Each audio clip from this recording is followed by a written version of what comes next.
Well, I'm the only one in the studio. Roxanne's walking in now. Well, hey, Roxanne. Oh, I crossed the line when the buzzer went off. That's great. All right, Fester. Hello, Fester. Do you have the bucket of stuff? What's going on? Do you have it? Do I have the bucket of stuff? I got some. Did you bring it? Seriously? Do you have got the bucket of stuff. You have the bucket of stuff. Stuff is here. All right, because I do have. I've got some second thoughts. Well, some listeners have raised some concern about the bucket of stuff. Where is the bucket of stuff? Oh, I didn't see it. Oh, hold that. Hold that. Is that the exact same one? No, this is larger. This is larger. Because Leon is getting larger. The guy who did it, cheeseball man. Yeah, he used the smaller bucket of cheese balls. He had the biggest cheeseball box or bucket that they had at Walmart. What is a box? Box. Oh, okay. All right. No, don't throw this at me. No, that's all right. All right, so I went to Sam's Club, and they have an even bigger one. Well, hold on. There's a bigger one than that, or the one that you're talking about right there is the bigger one? I have the bigger one. Okay, you have the bigger one. The Now, one that did they Walmart have a? sells. So Walmart has a smaller one. Still large, but not this big. Right. So you're going to outdo Cheeseball Man. So really, in your face, Cheeseball Man. Are you, dude? I just think, I don't know if those are bragging rights I'm really looking forward to. But I mean, I don't know if this is a resume level achievement. However, I'm here for the party. All right. So if you don't know what Cheeseball Man is all about, and I do have some concern that I would like to raise a little later on. There's a guy called Cheeseball Man, and he put flyers around New York up in Manhattan last week, and then last weekend, or the week, not last week as in this week here. It was the event happened last weekend, so it was the previous week. This guy put up a bunch of flyers, and it had a picture of the big plastic bucket of cheese balls. And it said, "Watch me eat this entire bucket of cheese balls." And it was like Saturday, 3 o'clock, Union Square. And it looks like a couple of thousand people showed up to watch this guy just sit there and eat orange cheese balls out of a giant bucket.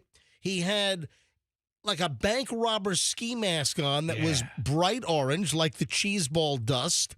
And he had like a cape. And he's just, I'm watching the video. It's a much smaller bucket. Cheeseball Man! Cheeseball Man's goal: to eat 700 balls in just under 30 minutes, washing them down with water. In front of a crowd of hundreds of spectators in New York's Union Square Park. Why cheese balls? I had one, and I was like, this food is quite fantastic. There's a real interview with this guy. It was. That's that Jeannie Moose, whatever her name is, from CNN. CNN did a whole story on this thing. I love her. Guess it was a slow news day with Palestinian protests and you know what? and the Trump trial and the Ukraine war. We got Cheeseball Man. We got a full report, full package. Boy, he's got like a heavy buffalo accent, doesn't he? It sounded foreign to me, actually. I don't know. Did it? Yeah, it sounded kind of foreign to me. All right, Fester, just hit pause on that. We'll listen to that a little later on. So Fester now is really going to outdo Cheeseball Man. We're going to try. Get CNN on the phone. But there's some concern, which I will raise a little later on here on the MJ Morning Show. There is no Froggy this morning. Froggy, well, he called in sick on Wednesday morning because he had a migraine. And I guess, working 2 days or 3 days out of the week, I guess, it's... He has a medical ailment. Oh, wait a minute. No, he's coming in. Oh, I just got a text from Froggy. Did you guys see this? No. Froggy texted us, "I'm going to be a few minutes late. I had an incident getting gas, and I had to go back home and change." What? Oh, that's weird. What, he splattered gas all over himself? Oh. He had a gas splash? Let me make some The worst. observations. On the way in this morning, just kind of an eventful day in. I didn't mention this on Wednesday, Thursday, or so far yet today, but I will now. Have you guys seen the abandoned junk trailer on the side of 275 Howard Franklin Bridge, just as you're getting on the bridge? There is, so just as you're getting to where you go over the water, this is on the right side, right shoulder, Howard Franklin Bridge, and there's like a junk trailer. It's, like a plywood trailer with like high, like latticed metal sides. Yeah, you know what I'm talking about? To throw crap into and haul off. It's like a cheap junk trailer. How are the tires? I don't know, but I noticed this thing on Wednesday morning. So that's the first day that I think this thing was there. Wednesday morning, then yesterday morning, and then again today. It's a junk trailer, and it's filled with junk. It's like demolition crap from like a house or something. I think it's got like 2x4s and plywood and all kinds of crap. So if you're driving, you can see it. If you're going southbound 275, you're about to get on the Howard Franklin Bridge. Just look to your right, and there's this like abandoned junk trailer, and it's kind of dark over there. So I'm guessing it probably had like a broken axle or a blown tire. And I think they just abandoned it. Well, if you don't have a spare for it, when broken axle, you can't do much. But they haven't gone back for it. And you know what? I've seen this before, where the trailer's like a POS. It's a piece of, Yep. and it's just not worth it. You know what they do? And I didn't notice yet. I probably should have. But when they do that, they just take their license plate because there's no VIN number. Nope. There's like no way to trace the trailer really. And they'll just grab the license plate and just say, washing my hands of it. Just going to leave it on the side of the road. Away it goes. You never see it again. And I think, well, you are going to see it again because it's on the side of the road. Not in their driveway. It's not going to be in their driveway. They don't have to pay to take the crap to the dump, to dump the stuff. But seriously, take a look. This is an abandoned trailer. And, my question is, how long is that going to stay on the side of 275? Yeah, I pointed out the boat. The boat is still there. The city of St. Petersburg or whoever would be responsible, the abandoned boat that someone dumped in the middle of the night at the 4th Street exit. So you get off at 275 and 4th. This is southbound. And then as soon as you go over the overpass, back over the interstate, and you get past the interstate where the mangroves start on 4th Street North, near 275, look on the right, and the boat that Fester and I stopped and took a picture of. And gave away to a listener. Yeah, we did. We gave the boat away to a listener. And the boat is still there. How long is that going to sit there? And then the junk-ass trailer, now at the 275 on the Howard Franklin Bridge southbound, just as you're getting onto the bridge, how long is that going to sit there? I'd love to know who abandoned that. But if I didn't confirm, but I'm betting that there's no license plate on the back of that trailer. Of course not. They took their plate and they're gone, and they're like, man, this thing is somebody else's problem now. So I'm just going to tick down the days to see how long that thing sits on the shoulder. That's a pain in the ass to move. I would imagine you got to get a towing company and get a flatbed or something, right? And get that thing hauled away. Anyway, it was kind of an eventful ride in this morning. I got a couple of other things that I want to mention. All right, so the junk trailer, the boat is still there. One other thing, just a dangerous bunch of F-sticks, man, on the way in this morning, which I'll point out in minutes. And we're waiting for Froggy's arrival. I can't wait to hear about his gas mishap that caused him to have to go home and change his clothes. Well, how do we know it was gas? Could be another fluid of some kind. He said he was getting gas. What other kind of fluid? I don't know. I mean, maybe he was drinking a cup of coffee while he was pumping gas and poured it all over himself. Well, this is the kind of job you can come to work with a coffee spill or a Red Bull spill. It says, I'm going to be a few minutes late. I had an incident getting gas, and I had to go back home and change. I don't know how I don't know how you read anything else into that. All right, 6:09. Okay. It is the MJ Morning Show on Q105. Traffic's on. Let's grab Pat with the latest. Well, for the last hour.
driving rather. Actually, I go about 10 below the speed limit. Froggy actually is a ridiculously slow, frustrating driver. I do hit curbs, but I drive slow. He does, absolutely. But in the right lane, right? Yeah, of course. And then you're going to not believe this. So a few minutes ago, as we were opening the show, I'm talking about this abandoned junk trailer at the start of the Howard Franklin Bridge southbound. And somebody was hauling this big, like almost like a junky homemade trailer filled with crap. And it looks like they had some kind of tire or axle problem. And they just dumped the trailer on the shoulder. And it's been there since Wednesday. And I'm just wondering, how long is this thing going to be there? So Mike calls in, and Mike apparently is a construction supervisor for one of the construction companies doing all this construction on the Howard Franklin Bridge. And apparently he's responsible for that stretch. So let me say hi to Mike. Mike, welcome to the MJ Morning Show. Hi, MJ. Just so you know, they just changed the variable message system. All lanes closed on Howard Franklin. Oh, my God. So now the message system is saying all lanes closed on the Howard Franklin? Use alternate routes. Oh, man. Folks, I am so sorry. If you're trying to get across to St. Pete this morning, Howard Franklin Bridge, but we are seeing, Mike, on camera, we're looking at an FDOT camera right now, and there is one lane that is open. It looks like it's the far right lane on the outside. One lane is open, so you're thinking that they're getting ready to close it all? Yeah, they're probably, the way they're saying on the message board, they're probably going to start diverting traffic so they can clean the mess up. Yeah, I'm trying to see how many cars. 1, 2, 3, 4. On the camera, I see at least 5 cars involved in some kind of a wreck or some type of problem here on the Howard Franklin Bridge. Anyway, so Mike, you were listening to us a little while ago when we did the show open, and I was discussing just roadway crap. And on Wednesday, on my way in, I get on at the Kennedy entrance. So I come off of Kennedy, and I get right on the Howard Franklin Bridge. And you get the folks coming from the veterans that are on the right of me as I get on from Kennedy. And I noticed beginning Wednesday morning, Mike, that there was some kind of a crap trailer with, like, construction debris that was abandoned on the shoulder. And you heard me talk about this, and you called in during the break, and you said, "Hey, I'm a construction supervisor, and that's my zone. What do you know about this trailer of crap?" Well, it looks like it was just abandoned there. And what they'll do is it'll sit there on the side of the road until the FHP comes and tags it. Yep. If they tag it, they've got 3 to 5 days to move it. If not, the FHP will have it towed. Yeah. Unless they declare it a public safety hazard, then they'll come and tow it immediately. But Right. I guess they're not doing it because it's a construction zone. Now, I couldn't see. It was rather dark, but I assumed that they probably took the license tag as well. Did they take the license plate off the back of that trailer? I don't remember seeing one on there. Yeah, you know, I think that they took the tag, and that's what happens. If somebody has a load of crap or some kind of POS, piece of crap trailer, and they got to dump this debris, and the trailer is just a piece of junk itself. They'll just abandon it. They'll take the license tag so it's untraceable, and they'll say, "I'm just washing my hands of this," and leave it on the side of the road. And people do that all the time. Hey, Mike, listen, and you're responsible for part of the construction project, huh? The company I work for has it from West Shore Boulevard to the east side of Howard Franklin. Gotcha. All right, Mike, thank you, buddy. Thanks for your hard work. All right, you all have a good one. All right. See you. All right, so I'm looking at a better camera view here on the Howard Franklin, and it looks like, is that a firefighter, or I'm trying to think of, is that an emergency, or is that a road ranger? That could be a road ranger. Yeah, I think it's a road ranger. There's a guy there's an actual guy standing in the right lane, and it looks like he's got a flashlight that he's waving at vehicles, because you have 1, 2, 3, 4, 5. I see 5 vehicles clustered on the left on the Howard Franklin southbound, and then I see a car that is spun out, and the car looks like it's got damage. It looks like there are parts, and looks like there might be liquid strewn on the road, and the car is disabled, and the car is straddling diagonally lanes 2 and 3 right in the middle of the Howard Franklin Bridge. So this is just a total mess. All right, now, Froggy, speaking of total messes, I just had a little issue. You just walked in late after you sent a group message. Is my phone? Why I just sent it to you. I couldn't, my group one wouldn't go through. Oh, no, hold on. Yeah. It wasn't a group message. You just sent it to me. Okay, I sent it good. to everybody, but it wouldn't go through. All right, so listen to this. Froggy sends me the message. I'm going to be a few minutes late. I had an incident getting gas and had to go back home and change. What? I had to go back home and shower, Hold actually. on. What, you splattered gas all over yourself? Well, I was filling up 4 5-gallon little things of gasoline. This Yeah. morning? Hold Yeah. on. Why were you doing this just as you're about to come to work? Well, I had to get gas in my truck, and then I have to get gas for my boat later on. So I had to fill up my 4 5-gallon gas cans. And one of them fell off. Well, I do it on my tailgate. Oh, you're not supposed to. Dude, It's supposed to be on the ground. Dude, that is a fine. Dude, you don't know the first thing about gas tank filling 101. What are you talking Oh, about? my You can God. leave it. I do it on my tailgate, and I line them up. No, you don't do that. You have to take the gas cans, put them on the ground. Nah, that's stupid. No, it's not. It's called static discharge. No. That's for amateurs. No, you don't fill up the plastic gas cans in your vehicle. You take them and you put them on the ground at the gas station. That would have prevented this from happening because one of them fell and splashed me right in the crotch and like my shoes. I had to go home and shower. Dude, it could have been whoa! How is that going to happen? It could have been a blaze. Dude. How? A little static electricity. You ever touch something? There's a little spark. Yes. Dude, That's the static electricity thing. you just violated gas can filling 101. So Dude, that could happen on the street. That doesn't happen on the street? pal, you just Pal. did amateur hour, man. Yeah, man. You don't know what you're doing. You take the gas cans out of the bed of your pickup truck. You never fill the cans in the bed of your pickup truck. The ground discharges the static electricity. I'm surprised you haven't blown yourself up yet if you've been doing this for years. Oh, my God. 15 years. Oh, my God. You're a It's- menace But at the gas station. One of them fell and doused me, and I let out the loudest F.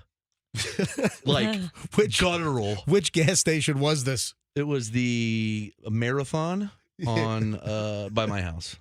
Yeah.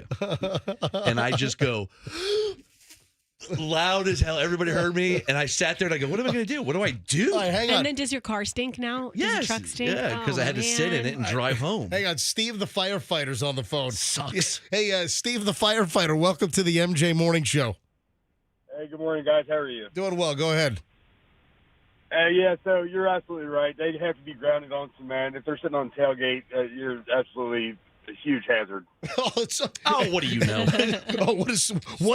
firefighter. What is Steve the firefighter know? Oh, he's a Steve, firefighter. Steve, yeah, dude, I said Steve the firefighter. I thought it was just a nickname. No, Steve, where are you a firefighter? I was up in Cincinnati and then Virginia, and now I moved down here. I'm not an active firefighter any longer. Oh, you're an ex-firefighter. How many Oh. fires have you come across caused by this? I've been to 3 or 4 gas station fires. With people that tried to fill up stuff in their car? Do you remember seeing all the pictures during COVID of people filling up grocery bags? Oh my gosh. yes. Yeah, that was crazy. Oh, that's right. There was like a lady filling up grocery bags with gas. That's funny. Oh, my God. All right, Steve, thanks for checking Now, in, man. Steve, come on, spouting You guys lies. be safe. Hey, Spouting lies. Steve's just putting a bunch Froggy. of fire propaganda. Froggy, be safe. You got to take the gas cans and put them on the ground to fill them. I think they even have little pictograms. I think they have little like pictures and stickers at the gas station on how you're supposed to do The this. stickers are for illiterate people who can't read it all, and it tells you put it down on the ground. 6:33 at the MJ Morning Show. Just getting rolling here on a Friday morning. Early morons in the news. Fester's going to try to outdo Cheeseball Man. We'll explain that coming up in just a bit. Stand by. If you're in a car wreck, folks.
And here we go, 6:43 at the MJ Morning Show. Running a few minutes late this morning, but I still have your morons here on a Friday morning. There's never a shortage of these idiot stories. Just kind of a heads up, and we've talked about this before. We've had these perv stories in the past where people, set up hidden cameras in bathrooms, and there's another one that caught my attention because the feds have retrieved over 800 videos after a perv set up a camera in a public park restroom. This sucks. This is up in New York, Putnam County. This guy worked in the park for 20 years, according to the feds. John Towers planted hidden cameras in the ladies' room of the public park to record women and young girls in various stages of undress. Oh, man. Yeah, 10 spy cameras in the Locust Hill Road home that he shares with his dad. That's what they found when they executed a search warrant. So he had all kinds of like camera arrays and setups at his home that he would then, I guess, bring to his job at the park, and he would set these cameras up and record women in the park bathroom. That's gross. That's awful. Yeah, 10 spy cameras at the house. They had cameras, listen to this, that looked like ballpoint pens. We just leave a couple of pens in the bathroom? Oh, man. You know, a little camera in a pen and a little, I guess, chip recording. What a sicko. Yeah, they have these cameras everywhere now. Yeah. Investigators also recovered a hard drive with more than 800 videos of women and girls using a bathroom, about 78 of which had file names, including the misspelled term young. So obviously he was even labeling stuff like what? A young victim that he videoed in the bathroom, and he spelled young, Y-U-N-G, young, Oh. instead of Y-O-U-N-G. Well, his lack of spelling ability is the least egregious thing Listen, about this obviously, guy. I'm not saying that, but they even have like the videos of him setting up the cameras. You know, he's turning them on and he's putting them in position. Hey, you got to test them, right? Yeah. God, what is this about? So the U.S. Attorney's Office refused to reveal the name of the actual park and the name of the green space, which was described as privately owned. So a privately owned park. Anyway, can you imagine that? I guess you just want to just remind people just to kind of look around if you're in a public setting and you're in a bathroom, or, you know, even if you rent an Airbnb, just, you know, kind of look around for anything that looks awkward, suspicious, you know, something that looks like it could be some kind of skeevy cam that some kind of sicko perv wagon put in place. We were at a restaurant last week, and my daughter went into the bathroom with me. We were in the bigger restroom with the sink and the mirror in there. And she goes up to the mirror and puts her finger against it like this, places her finger on the mirror and goes, "Okay, we're safe. It's not a two-way mirror." Why would you think about that? A 6-year-old. Hold on, what? Yes. Yeah, that's what she's like. There are no cameras. First of all, did you explain to her that just putting your finger on the mirror is not going to determine whether it's a two-way mirror or not? I did. That's just going to show the thickness of the glass. But I took her around the back side of it, and I was like, "Look, we can see it's attached to the wall, so I don't think anyone is spying on us." But good looking out. Thanks, kid. Now I might be conflating a movie or TV show with reality, but I remember, speaking of two-way mirrors, I remember some story from some years ago, or maybe it was a movie that I watched. But you know what? It might have been like a 60 Minutes piece, but this goes back a bunch of years. Do you remember the old, and they're still around, the old motel styles where you have the first floor, second floor, and all the doors are on the outside? Yes. Yeah. And then you have one side, and then you've got the reciprocal side. It's the same thing on the other side. And these old style like motor hotels with the upstairs, downstairs, and the doors facing right out to the parking lot, and you could park right in front of the door. Those designs had like a common, like a maintenance or like a hall in the middle, in between the two sides. There was like a maintenance walkway, like an access area. And I remember there was some story where like some creepo maintenance guy had some like two-way mirror action, and he could be behind your bathroom mirror in your hotel room or motel room in this like maintenance area. It was like a walkway in between the two sides of the motel, upstairs and downstairs. And I'm trying to remember whether it was a news story, it was or a movie, but I just remember that there was like some creepo motel maintenance guy, and he was able to look at people as they were standing in front of the mirror in the bathroom in the motel. Okay, I just found story of Aurora motel owner who spied on guests told in new Netflix documentary. This came out in 2017. Yeah, there's a show called Looking Glass. Yeah, I'm trying to remember. More but recently on Netflix or on Apple TV or something. Folks, just use this creepy story just to be aware of and just kind of take a look. You know, people just go into a public restroom or a public space and they just trust. And maybe you should just like look around a little more and see if there's something odd. You know, some kind of weird looking object that doesn't belong, and it could be a video recording device. Man, that's just sick. All right, do you remember a week ago we just had a little blurb about a U.S. Secret Service agent that was on vice presidential security detail? And the female Secret Service agent, this is on Kamala Harris's vice presidential security detail. Secret Service agent flipped out and started punching her supervisor in the face. I think it happened at Joint Base Andrews. And I think the vice president was getting ready to leave on Air Force 2 to go somewhere. And this female Secret Service agent gets into some kind of altercation with her superior and starts punching the superior in the face. I'm like, what? Total moron in the news story, right? And then there's an update that it has now been revealed that the Secret Service agent had screws loose. This is a quote. Had screws loose years ago. Okay. Can I ask, how do you remain a Secret Service agent and you're on the security detail for the Vice President of the United States, who also, I'll reserve comment. But seriously, how do you remain a Secret Service agent and on Vice Presidential security detail if it's been known that you've had screws loose for years? Somebody help me with this. I think people with a couple of screws loose can perform well in certain jobs until something happens. And then You should not be on a Secret Service detail. You shouldn't be in the Secret Service if you've got known screws loose. You've got some screws loose. I'm not in the Secret Service. I've got some screws loose. I'm not protecting the president or the vice president. You got more than some. Did you see what she was doing in her outburst? You never talked about the details of her outburst. Well, go ahead. You know them? What'd you do? She started deleting cell phone apps from a male agent's personal cell, and then she just kept getting more and more irate. She was mumbling to herself, hiding behind curtains, and throwing menstrual pads at the other agent. Listen. And then it culminated with her punching her superior in the face several times. Oh. Yeah.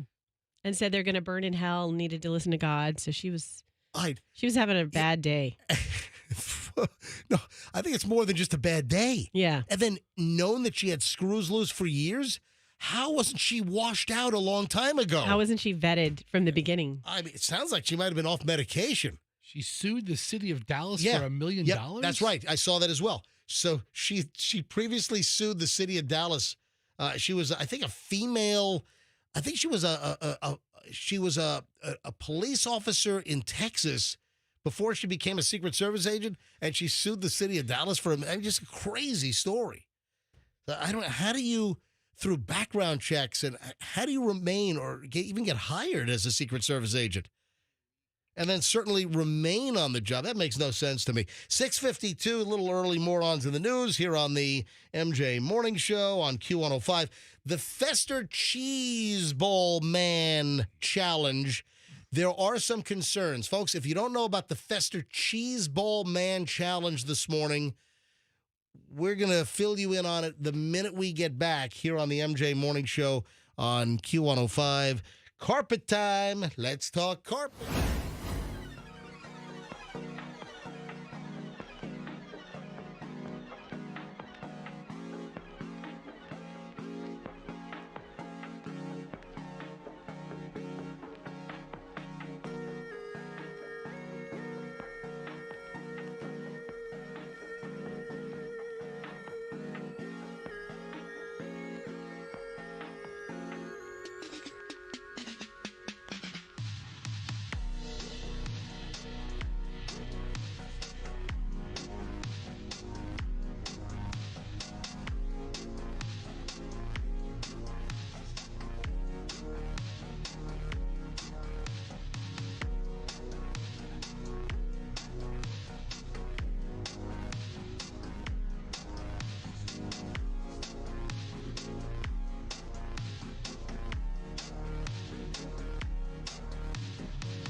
Will Fester become cheeseball man? That is the question because, I got a listener that messaged me last night on Instagram saying, essentially, what the hell are you guys doing? Yeah, I mean, that listener's not 100% wrong. All right. Welcome, folks. MJ Morning Show here on Q105 701.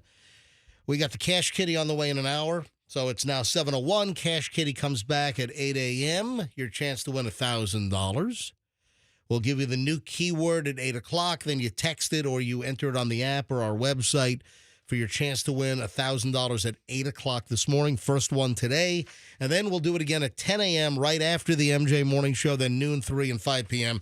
Cash Kitty. Chances at $1,000 multiple times a day here on Q105. You just keep listening. So if you're not up to speed on Cheeseball Man, this is a dude that last weekend in New York in Union Square Park, the guy ate a whole bucket of cheese balls, those big plastic buckets that you get at the wholesale clubs or Walmart, Target, whatever. And he put these flyers around town. And it was like a picture of the cheese ball bucket. And it was like, hey, watch me eat this whole bucket of cheese balls Saturday, 3 p.m. Union Square. And it looked like a couple of thousand people showed up. Yeah. All right.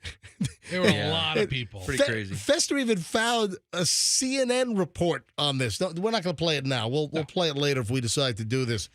So we did the story, yesterday? Yeah. Yeah. And I'm like, this is crazy. Cheeseball, man. And then suddenly it was like, bing, Fester has to outdo this guy. Fester's got to become Cheeseball man. Rip off his... Yeah, I mean, this is... Just rip off the whole act. This is Absolutely. really low-level stuff. This is not Menza No, stuff. but Yeah. I mean... This is not a Menza morning show, okay? Yeah, but... I'm not opposed to it. I'm still trying to figure out what the payoff is. There is no payoff. It's just eating. Hey guys, we're just eating snacks. Can you put the game on behind you? MJ? You eat hundreds and hundreds and hundreds of cheese balls, and in fact, the bucket of cheese balls. Grab the bucket. Hold it up to the camera. I have the bucket right here. Yeah. Take Fester's camera. You got it. Yeah. All right. So this bucket is significantly larger than the bucket that Cheeseball Man used. Yeah. And this is a bucket of Utz, right? Utz cheese balls, and this was a Sam's Club purchase yesterday, right? Yeah, I think it was $7 and change. All right, what's the volume? What's the size of this thing? What does the label say? How many bowls? 28 ounces, 1 pound, 12 ounces total weight. Yeah, a pound? Oh, well, hold on. See, it's mostly air. Oh, the weight of the cheese balls, it's not by weight, it's by volume. I mean, it's voluminous. This is a big bucket. Is this 2 gallons? Easily. That's got to be a 2-gallon bucket. As far as liquid goes, that's got to be a 2-gallon bucket. Your bucket is bigger than his. I'm looking at his in his hand right now, and yours is much bigger. In this package, there's 4,800 calories. Oh my God. I don't care about that. Even all those puffs of air. Wow, you don't realize how much fat is in those too. I guess. Yeah. What's the sodium? What's the fat? Because it's gonna have serving size. Yeah. And then how many servings per container? Read the label. All right, hold on. Here you go. Or just give it to me. I'll. Yeah, you read it. Ready? All right, here. Incoming. Thanks. Okay. Here we go. Let me just read the label on this thing. All right. So, 28 servings per container. The serving size is 1 ounce or 32 bowls. So you're going to have to put 32 bowls in your mouth. Won't be the first time. All right. And so. What's 32 times 28? Say it again? Well, it's to be 32 is a serving, and there's 28 servings? Yeah, 28 servings. So that's 30. Each serving is 1 ounce. So I guess 32 bowls equals 1 ounce because these things are light. Mm-hmm. But if you look at 28 servings, the total fat is 9 grams. So for the whole container, we're going to have to take 28 times 9. 252. So 252 grams of fat. That's fine. And then the sodium, 300 milligrams for 1 ounce. So I need 8,400-ish. 28 times 300 is what? 8,400. Yeah, 8,400 milligrams. That's dangerous. Oh my God! Is that high? Is that yes, it is. Oh, man. Yeah, I don't know if I condone this with that sodium intake for Fester. So the calories per serving are 150. So what is 28 times 150? That's what I need. Calculate that. 28 servings times 150 calories. 4,200. So this is 4,000. This is like 2 days of your caloric intake. All right, so I typed in sodium. The question I asked is 8,400 milligrams of sodium a lot? And it said that it is 350 times the recommended daily amount. Oh my God! Yeah. All right, you know what? Let's ask the audience. Let's back off this. No way. Hold on. I didn't say back off this. Let's go to phones. Let's ask MJ Morning Show listeners. Why are you going to ask them? Because I want to bring some outside input into the conversation. Okay. Do you think we ought to abandon? Should we just walk away from this? Should we abort Fester Cheeseball Man? Because Fester even bought a larger bucket than the guy that ate the whole bucket in Union Square, New York last weekend. And thousands of people are just watching this guy pop cheese balls in his mouth. Okay, we've already tested Fester's ability to metabolize sugar. Let me give out the phone number. That didn't work. 800-990-1047. 800-990-1047. Let's go to phones. Should we abort this or should we continue with Fester as Cheeseball Man, outdoing the Cheeseball Man from New York? 800-990-1047. Yes or no? Are you concerned for Fester's health? Like this individual, like Barbara Shaw Reardon. Thank you, Ms. Reardon. Barbara Shaw Reardon, who follows me on Instagram at Certified MJ Radio, sent me a direct message last night that said, I'm not sure what you're doing. Fester ate 6 donuts and was hospitalized. Exactly. His body couldn't metabolize sugar properly, and now we're going to do the same thing with salt, and it's not going to be good. I had the runs, people. Why would you do this?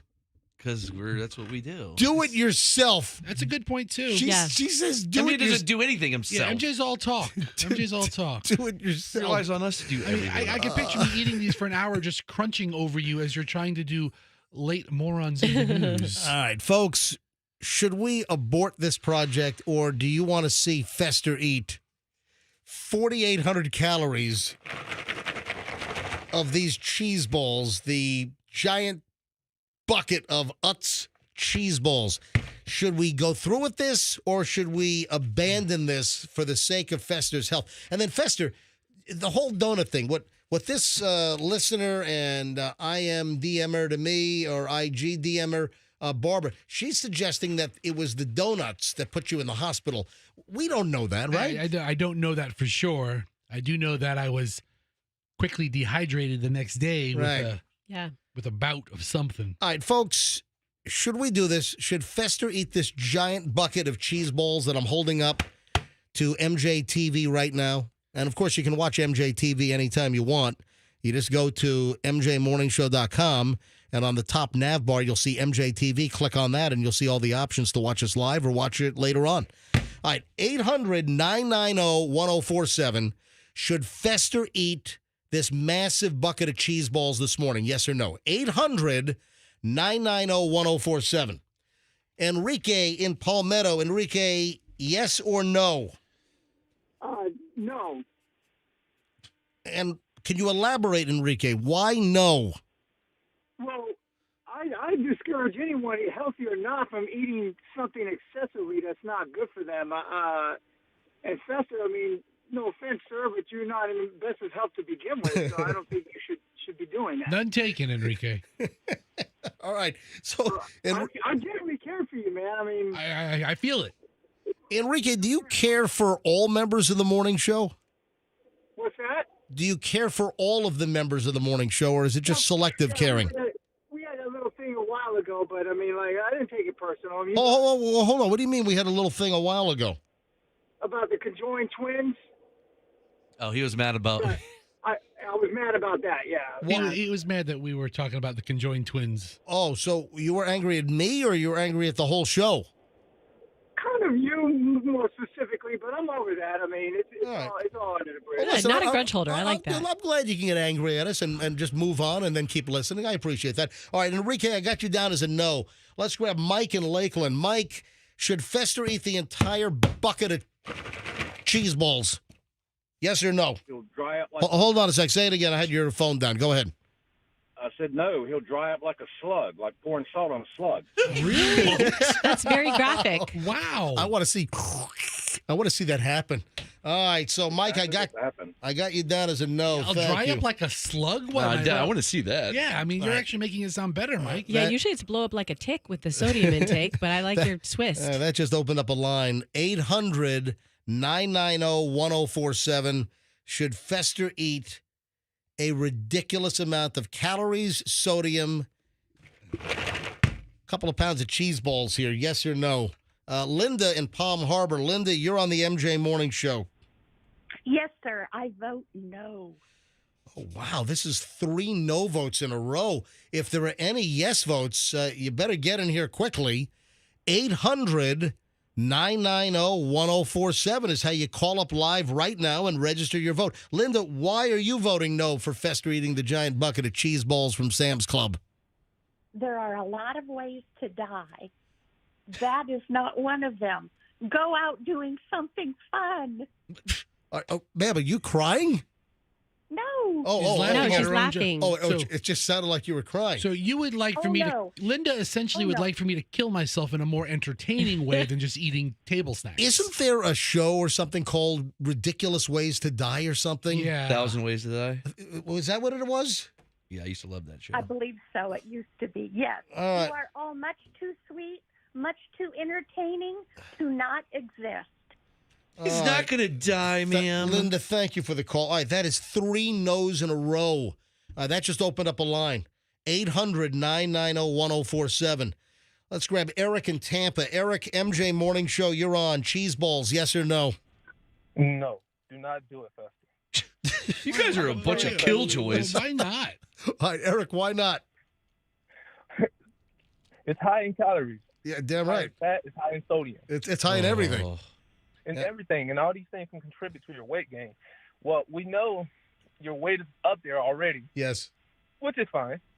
But, these things can also increase your cholesterol levels and your high blood pressure. Right. All right, thank you, Eric. I appreciate the call. Tiffany's in Largo. Tiffany, yes or no on Fester cheese ball eating? Yes. And I'll help them eat them. Hold on, Tiffany. There you go. Tiffany, you just said yes, and why? Because I'm going to come over and help them eat them. All right. Oh, wow. I have a partner. Jeez. They're my favorites. Yeah, aren't they good? Thank you, Tiffany. Yeah, but Tiffany... You're welcome. But hold on, we don't need someone to help him eat them. The point is that he's got to eat them all himself. Well, no, I'll leave them a few. All right. Maybe Tiffany should eat They're them. my favorite, so I got to come over and help them eat them. Okay. And everybody can stop calling in and saying no, no, no. All right, thank you, Tiffany. Let's grab Albert in Temple Terrace. Albert, yes or no on the cheese balls? I'm going to say no, but only because I'm worried he's going to rip the roof of his mouth off. Good point. Oh, yeah. These are really soft cheese balls. It's not like they're the crunchy ones. Yeah. It's not like I'm eating Captain Crunch. But there are hundreds of these things in here. That's a good point. Thank you, Albert. I appreciate the phone call. There's 896 according to the serving size direction. Oh, my gosh. Richard in Tampa. Richard, you're on the MJ Morning Show. Yes or no on cheese balls for Fester? I would like to say no, MJ. I would like to see you eat the whole container of cheese balls. Right? Yeah, that's what the DMer Barbara Shaw Reardon said. What am I thinking? Thank you. Yeah, that's enough calls. I appreciate it. All right, Andrew wants to know if we should keep screening. No, let me just finish with what we have. Every line's ringing in here. Chris and Sefner, yes or no on Fester cheese ball? No. And what is your reason for a no? If he doesn't dry out immediately internally, they're going to have to surgically remove the turd from him.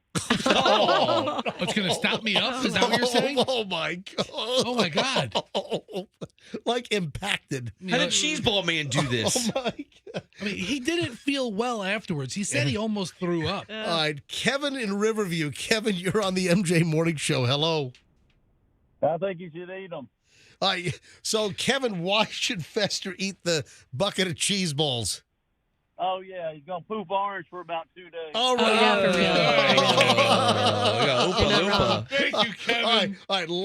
Love Kevin. Last call on this. Joseph on the MJ Morning Show. Wiki Wachi. Hello, Joseph.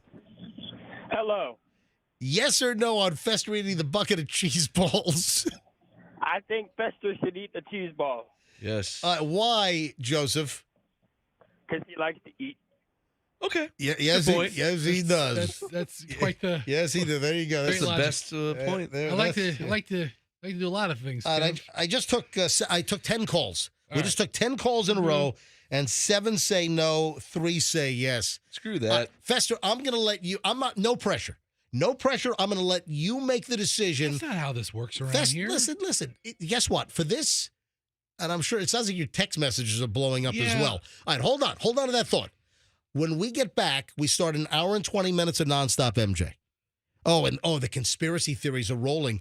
You know, the Cody's Roadhouse fire? Oh, conspiracies are rolling. Hang on, we'll get into that coming up. I'm going to let Fester make the decision on whether he's going to eat the whole bucket of cheese balls and a whole lot more because we do an hour and 20 minutes of nonstop MJ next. Don't move. Here on Q105, stand by. So I had a great time at Veterans Ford.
You ready? Here we go. Barbara Streisand. All right, Fester, it is now decision time.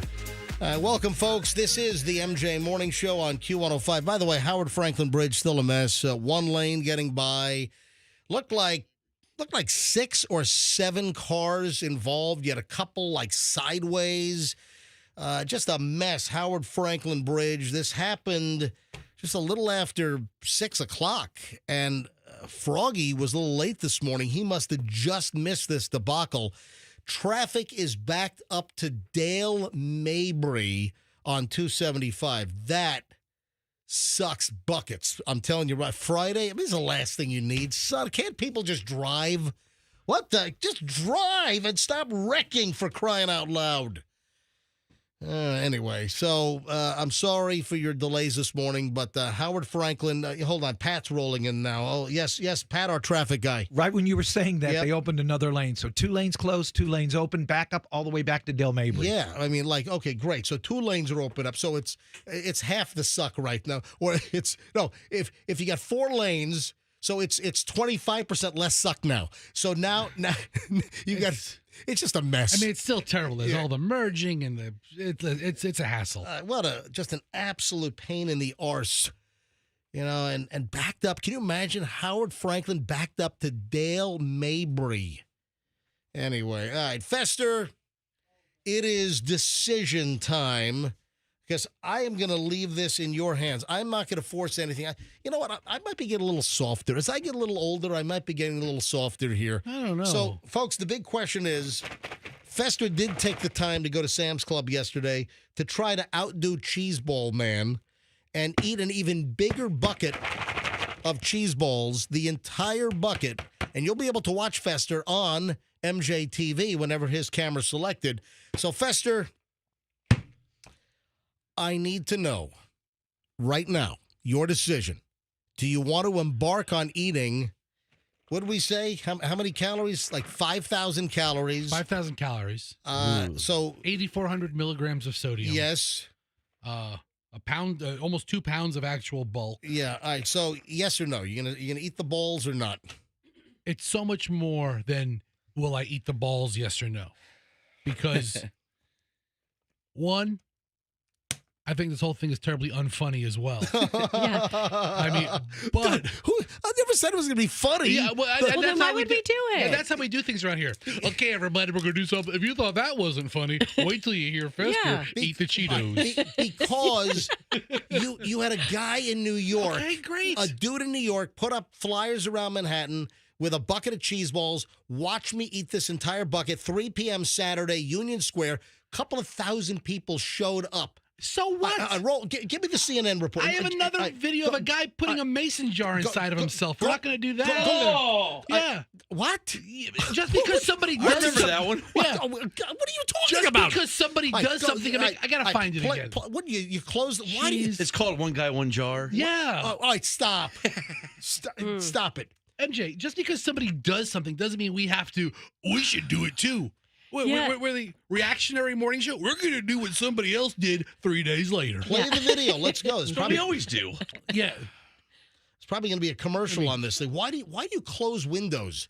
I tell you to leave windows open, and you close windows. We like breezes. Yeah, I don't know how that happened. I think we got it on our sodium search. I mean, we have the technology here. All right, so Fester, let me ask you, as we wait for this little news report, have you made a decision on whether you're going to embark on eating this massive bucket of cheese balls during the show today? Yes or no? I have made a decision, but I want you to know it's a complicated decision. It's not just a yes or a no.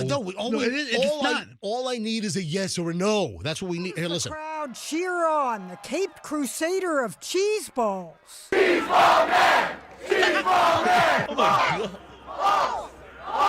Cheeseball Man's goal to eat 700 balls in just under 30 minutes, washing them down with water.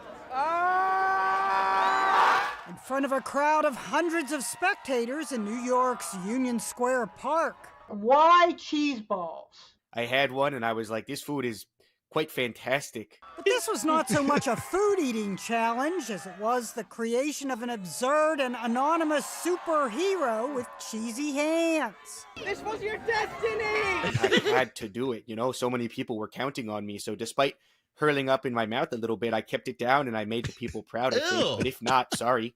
He had a garbage bag handy in case his stomach rebelled, but he managed to down his 699th cheese ball and then his 700th. Crowned with a hat like a traffic cone. Can I shake your hand? Can I shake your cheese hand? People want to shake his cheese hand. You run for president. At 22, he's too young for a presidential run, but his campaign to whip up interest in... Anyway, so... I enjoy the food. What is that voice he's doing? I don't know. I love every bit of it. All right, Fester, it's a yes or a no. I got to move on. It's 7:30. We got a lot of crap to do. I got the Cash Kitty coming up at 8 o'clock. Your chance to win $1,000 in a half an hour with the Cash Kitty at 8 o'clock. Listen for the keyword. Your chance to text it in. Fester. Wouldn't it be crazy if the word was cheeseball? You know what? I saw Cheeseball Man throwing cheese balls in the crowd. He didn't eat 700. I think there were extra cheese balls. I mean, people brought cheese balls. Fester. What? I need your decision now. Will you attempt to outdo Cheeseball Man with an even bigger bucket of cheese balls? Yes or no? Despite this being unfunny, and despite this being possibly catastrophic for my health, I just cannot say no to cheese balls. I love cheese balls. It is my favorite. Faster. I don't condone this. I want you to eat, I would be in favor of you doing like that guy in Philly, the Philly chicken man. He ate a rotisserie chicken publicly every day for 40 days. Listen, I would condone that. That's you healthier. You can start that later. And listen, don't get in the way of my cheese balls. I've just removed the protective plastic little seal. You know that tape they put around the lid? Yes. All right. So, Fester, you are now free to lift the lid on the gigantic bucket of cheese balls and let her rip. Here you go, Fester. Catch. Throw it. Catch. Yeah. All right. Here we go. All right, cheese ball. Oh, the bouquet of balls. Yeah, get a good whiff of those balls. Oh, so good. So easy. Anybody want, So easy. I can give you some can you out. share? You want some? I'll take some. No, I don't want any. Oh, Eat some of my balls. There we go. All right, but this is going to be, you're not going to be able to talk. Remember when I can't have you crunching during the entire show. Remember when I said a few minutes ago this was not going to be funny? Yeah. This is kind of what I meant. Guess what? We are 5 seconds in. I'm regretting the hell out of this. So, if you want to put a kibosh on it, that's on you. But I might. You might have to kibosh. Oh, I hate it already. I might. Right? I might cancel this myself right now. I mean, yeah. I might shut this thing down. I remember saying, this isn't going to be very funny, guys. And you're like, oh, no. I mean, whose idea was it that I tried this anyway? It was Andrew's. And was it Andrew's? Let me tell you who I don't go to for funny ideas. All right, are you guys ready? Fester, can you try not to chew into the microphone? But isn't that the point of it? We need the no, I chewing can't. sound effect. I can't have 3.5 more hours of this. This is what you get. Actually, two and a half hours. No, I can't. I'm sure it's over. I'm Why? I'm Are you canceling it. crazy? I can't have you chewing these cheese balls for the next 2.5 hours. You're nuts. All right, stop. All right, Fester. Are we done? Yes, Are we done? We're over. Stop. Okay. It's over. I can't. Yeah. Maybe when I make a point, you listen a little more. How about that? Unless you can. You gonna put me to an isolation room? Unless you keep because I want you to be on the show, but I can't have you munching these damn things into the microphone for the next 2+ hours. I crunch my balls loud and proud.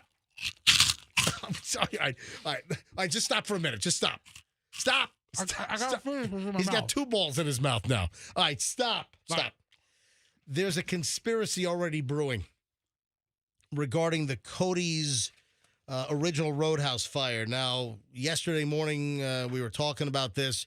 A massive fire. Did you see the building? As of 1 o'clock yesterday, it was still smoldering.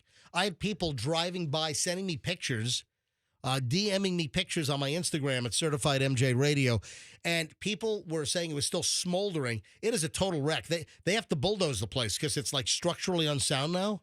I mean, Cody's original Roadhouse in Tampa on Hillsborough, 11202 West Hillsborough.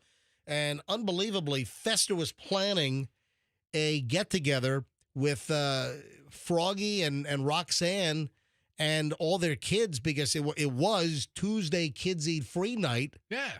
And now you can't go to Cody's original Roadhouse because it burned to the ground yesterday. But listen to this. The conspiracy theories are already running. Listen to this. MJ, this is from Alex. Alex Pedrero.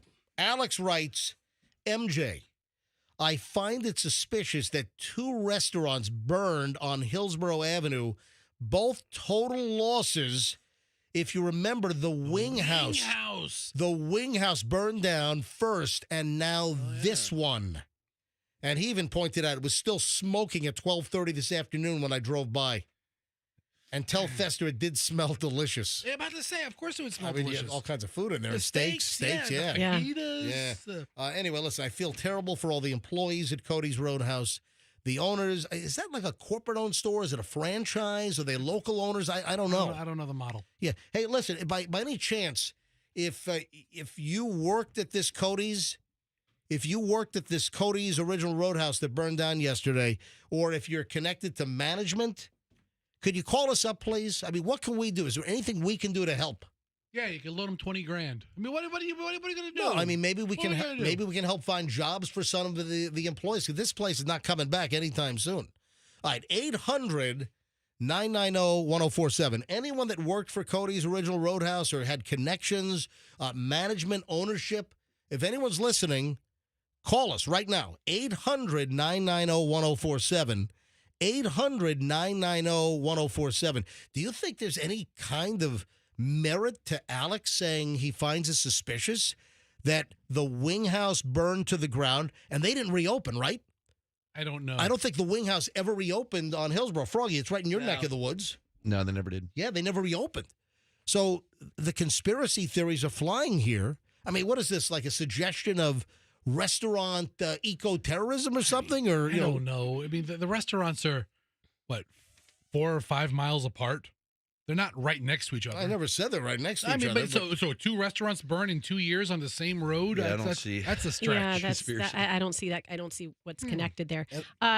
Someone did DM me yesterday that there are peanuts on the floor there. Ooh. Okay. Is that so? You said no, Fester, and that what you said made sense to me because of peanut allergies. I don't think that was part of the fire, though. I think that it was probably well. Listen, either arson, or it was like a grease trap fire, or some kind of some kind of fire in the ventilation hood, or whatever. No, I don't think that the peanuts were if that's even true. Maybe somebody left a fryer on or a flat top on, and who knows? Maybe the landlord was trying to get a little more rent out of him, and he needed to clear a space for a Wawa or something. Oh, jeez. I mean, who knows? Get You outta want to talk here. about conspiracies? That's where I would go. I mean, was the mob involved? Yeah, the Tampa mob. That's like Artie's place. Yeah, right. I mean, think about. All right, we're gonna turn the gas up and blow it up. Okay, that's what I would think. All right, conspiracies are rolling, ladies and gentlemen. Oh, my God. I had to add Chloe to the car insurance policy yesterday because, Chloe's going to start driving the car. And, I mean, not often. I mean, very limited. Did you tell that to your agent? Very limited. All right. Well, geez, man. Should she have her own car insurance? Well, she's 22, and she's in our house because she'll be in our house she's, taking the LSAT. Okay. She's... In some ways, Chloe is super advanced, and in other ways, she is super dwarfed. I don't think dwarfed is the right word. What are you talking about? By the way, did you stop eating the cheese balls? Yes. I stopped eating the balls. All right, is it over? You tell me. I mean, tell me. I'm here for the party, but you said you couldn't have my ball crunching going on while we're talking about car insurance. All right. Anyway, so what were you just going to ask? In some ways, yeah, Chloe, I feel, is a very advanced, mature young woman. Yes. And in other ways, stunted. I feel that she is stunted. I feel that she is R-worded in some areas. What? Fester. Her development has been retarded in some areas. That's the appropriate word. I think hasten. Can you say hasten? That's the appropriate definition. Wait a second. What are you saying? I'm saying my daughter just graduated magna cum laude, with like 3.78 or 3.8 grade point average as a triple major, and English, history, international affairs. A triple major. That's book smarts, MJ. Yeah, magna cum. Yes. That's the advanced and you're part. calling my daughter the R word? No, I said in some areas, like her graduating cum laude. Go ahead. I mean, she spent a summer in Paris. She spent a semester in that country with the bad teeth. That's it. Scotland. She spent a whole year at St. Andrews. Okay. She went to St. Andrews for her whole junior year. Okay, so in some ways, I feel as a young person, Chloe is very advanced. And in other ways, not. And not being a 22-year-old who's never had their own car, or 22. She didn't get her license till she was like, what, 20? But the deal was, remember, I'm telling you. Remember when I was working for iHeart, they asked me to go to New York to do the morning show on WOR. I was up in New York for 5 years. So 2015 to 2020, I was up there, and we're in the city. And it wasn't like if we were still in Tampa Bay and Chloe was still going to Shorecrest, if Chloe had graduated from Shorecrest in St. Pete, she would have had a car, but living in Manhattan. It's okay. You can justify this any way you want. My statement remains. You called my kid the R word. Well, in some areas, I said her development has been retarded. All right. So slow, hastened, slow. That's we know what the definition is. Roxanne. No, but some people just hear you say. Maybe they just turned on the radio. It's retarded the right way. Right, they could have just turned on the radio and heard it that way. Hang on. When it comes to the R word, which that is, you don't let everybody be a little less aggressive in here, please. This is between MJ and I. Just because she's got a daughter with retarded developmental skills. Hang on a minute. So Fester is not calling Fester is not calling Chloe the R word. You're saying that you think that her development has been retarded, which I think this segment is retarded. Yes, that's what I said 10 times. Oh, There's been a retardation of her development in some areas. Right, so I don't want people Namely, I don't want people to misconstrue the fact that Fester was not haphazardly throwing around the R word. I used the definition perfectly. You did. I'm agreeing with you on that. This is a hard way to agree with someone. All right. Anyway, and I got Roxanne's giving me the thumbs down. What, because I'm just giving the thumbs down. I hate everything about this. Okay. Done. Hold on. Whoa. I just because I hate the aggressiveness. Number one. Do you want to take an early weekend? Maybe. Yeah. That'd be nice. Okay. Can I go? Yeah. Can all of us go? Listen, and let me jump in on the conversation in a more civilized way about your daughter. And I'm just going to say that I think she's lovely. I think she's mature. And I think Fester, not everybody excels or experience. You can't be. Oh, he's back. You can't be like an experienced person in life in all areas at 21 years old. There's some things you're going to have more exposure to, and some things you're not going to have as much exposure to. Yes, eat the cheese balls. Eat the cheese balls. Keep eating them until you vomit them all over the room, and I will be long gone on my vacation for the weekend. All right, guys, everyone, take a breather. You're going to go home with orange hair. Guys, hang on a minute. I mean, too aggressive and too ridiculous. Hang on a minute, folks. Folks, just everyone take a deep breath. I just wanted to talk about car insurance. That's all. And then Fester, there were certain things with my kids spending 5 years up in New York City. There were certain things that changed in their life. So there were certain things that if they lived here that they didn't experience, like getting the driver's license at like 16 and driving at that early age. Yeah, Chloe didn't start driving. She didn't get a license until she was 20 because we didn't, she was away at college. I get all that. All right. So can I get back? Yes, Andrew. Can I make 2 points? Yes, one, please. The cheese balls are funny now. Two, You're funny. You're funny. There are a lot of kids now who aren't in a hurry to get that driver's license. What? That's the only thing I wanted. That's the point you wanted to make? Yeah, when we were kids. Fester, stop. It's disgusting. All right. Now, can I? All right, Fester, stop. All right, I'm done. I hate eating. I'm done. Let's go. Now, can I bring up the car insurance?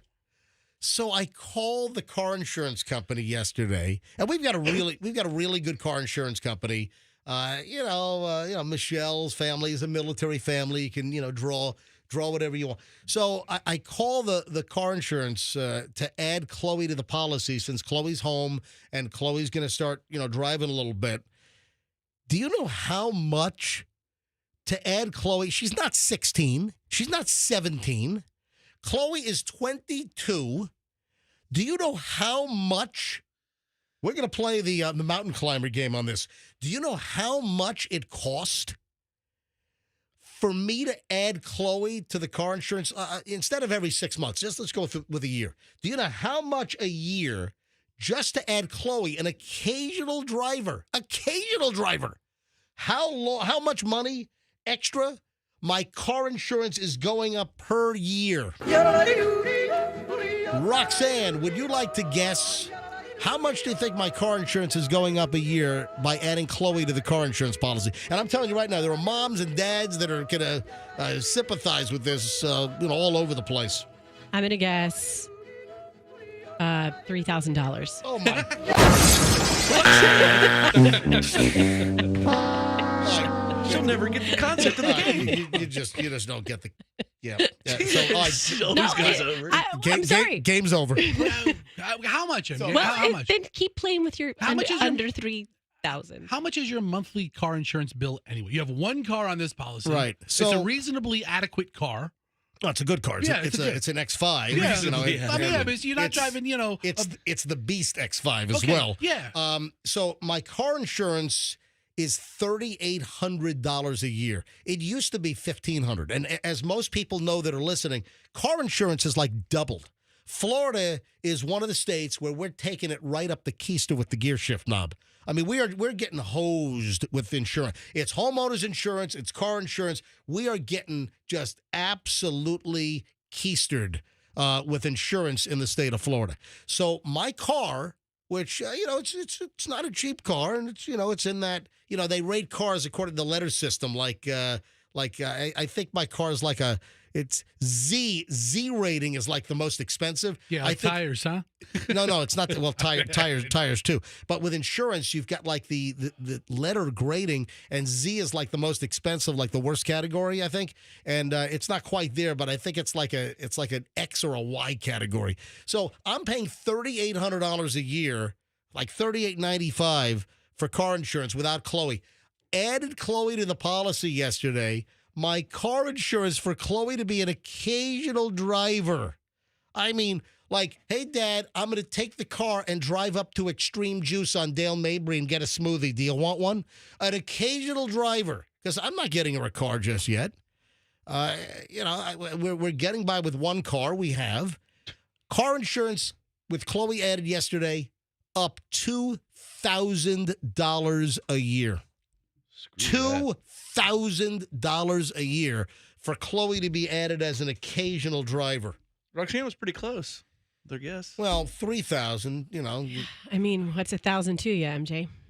I mean, it sounds like a reasonable number. MJ. I don't think it's a reasonable $2,000 a year. What would it be different if she was a full-time driver? I'm sure. I don't think it mattered. It was just adding her to the policy. 22. Don't you get hosed if you're like under 25 or something? I know that like car rental companies, a lot of the car rental companies won't rent a car to like people under 25, 26, whatever it is. All right, 748 at the. $2,000 more for really. Anyway, 748 at the MJ Morning Show. We're 12 minutes away from 8 o'clock, and the Cash Kitty's coming back in minutes. Cash Kitty with the 8 o'clock keyword is moments away. Your chance to just text that in or enter it on the app or the website for your shot at $1,000. Happens at 8 o'clock, minutes away. Stand by. So let's talk about oozing sexiness. Fester, what do you know about oozing sexiness? Well, oozing sexiness starts and ends with cheese balls. Oh. Me eating them. You are pissing Roxanne off today. Something fierce. How so? I don't know why. No, I'm watching your face. Oh, that's how I always look at Fester. Oh, That's right. my look of. Well, it's not how you always. All right, now these are not really conventional. When you think of somebody oozing sexiness, okay, you think of more like physical attributes or. Maybe sexiness is also an attitude, behavioral, but more, acting kind of sexy. No. These are different ways, and it's totally outside of looks or how you would, project sex. Totally different.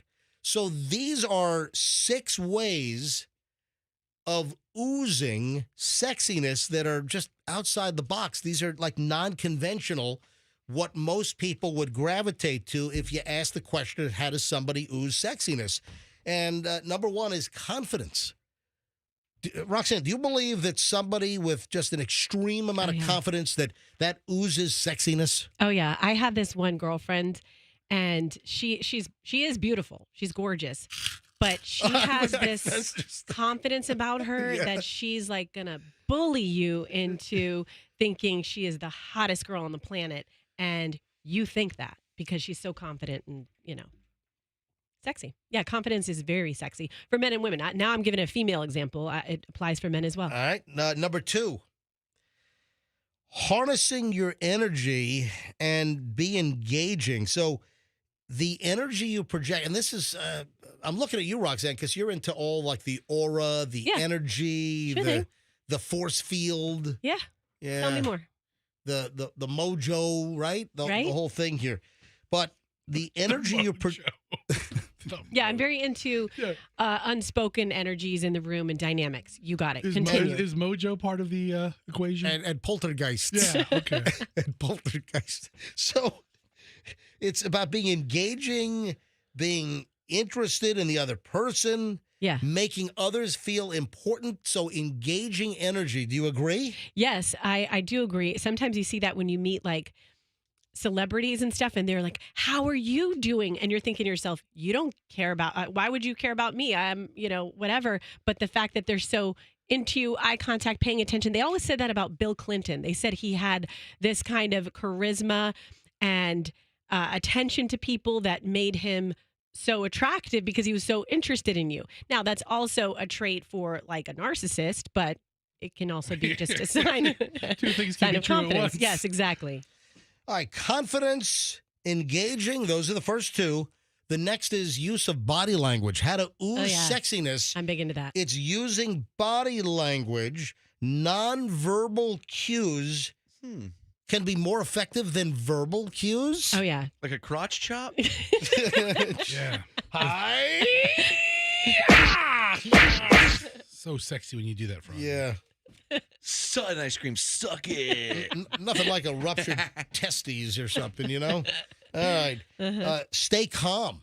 Do you believe that staying calm, a calmness? Yeah, because that's just what you're attracted to. I'm here, guys. Is everything okay? Like, nobody likes a hot mess, chaotic person. You like calm. A frantic maniac? Yeah, a frantic maniac. Yeah. No, not sexy. Connect with your senses.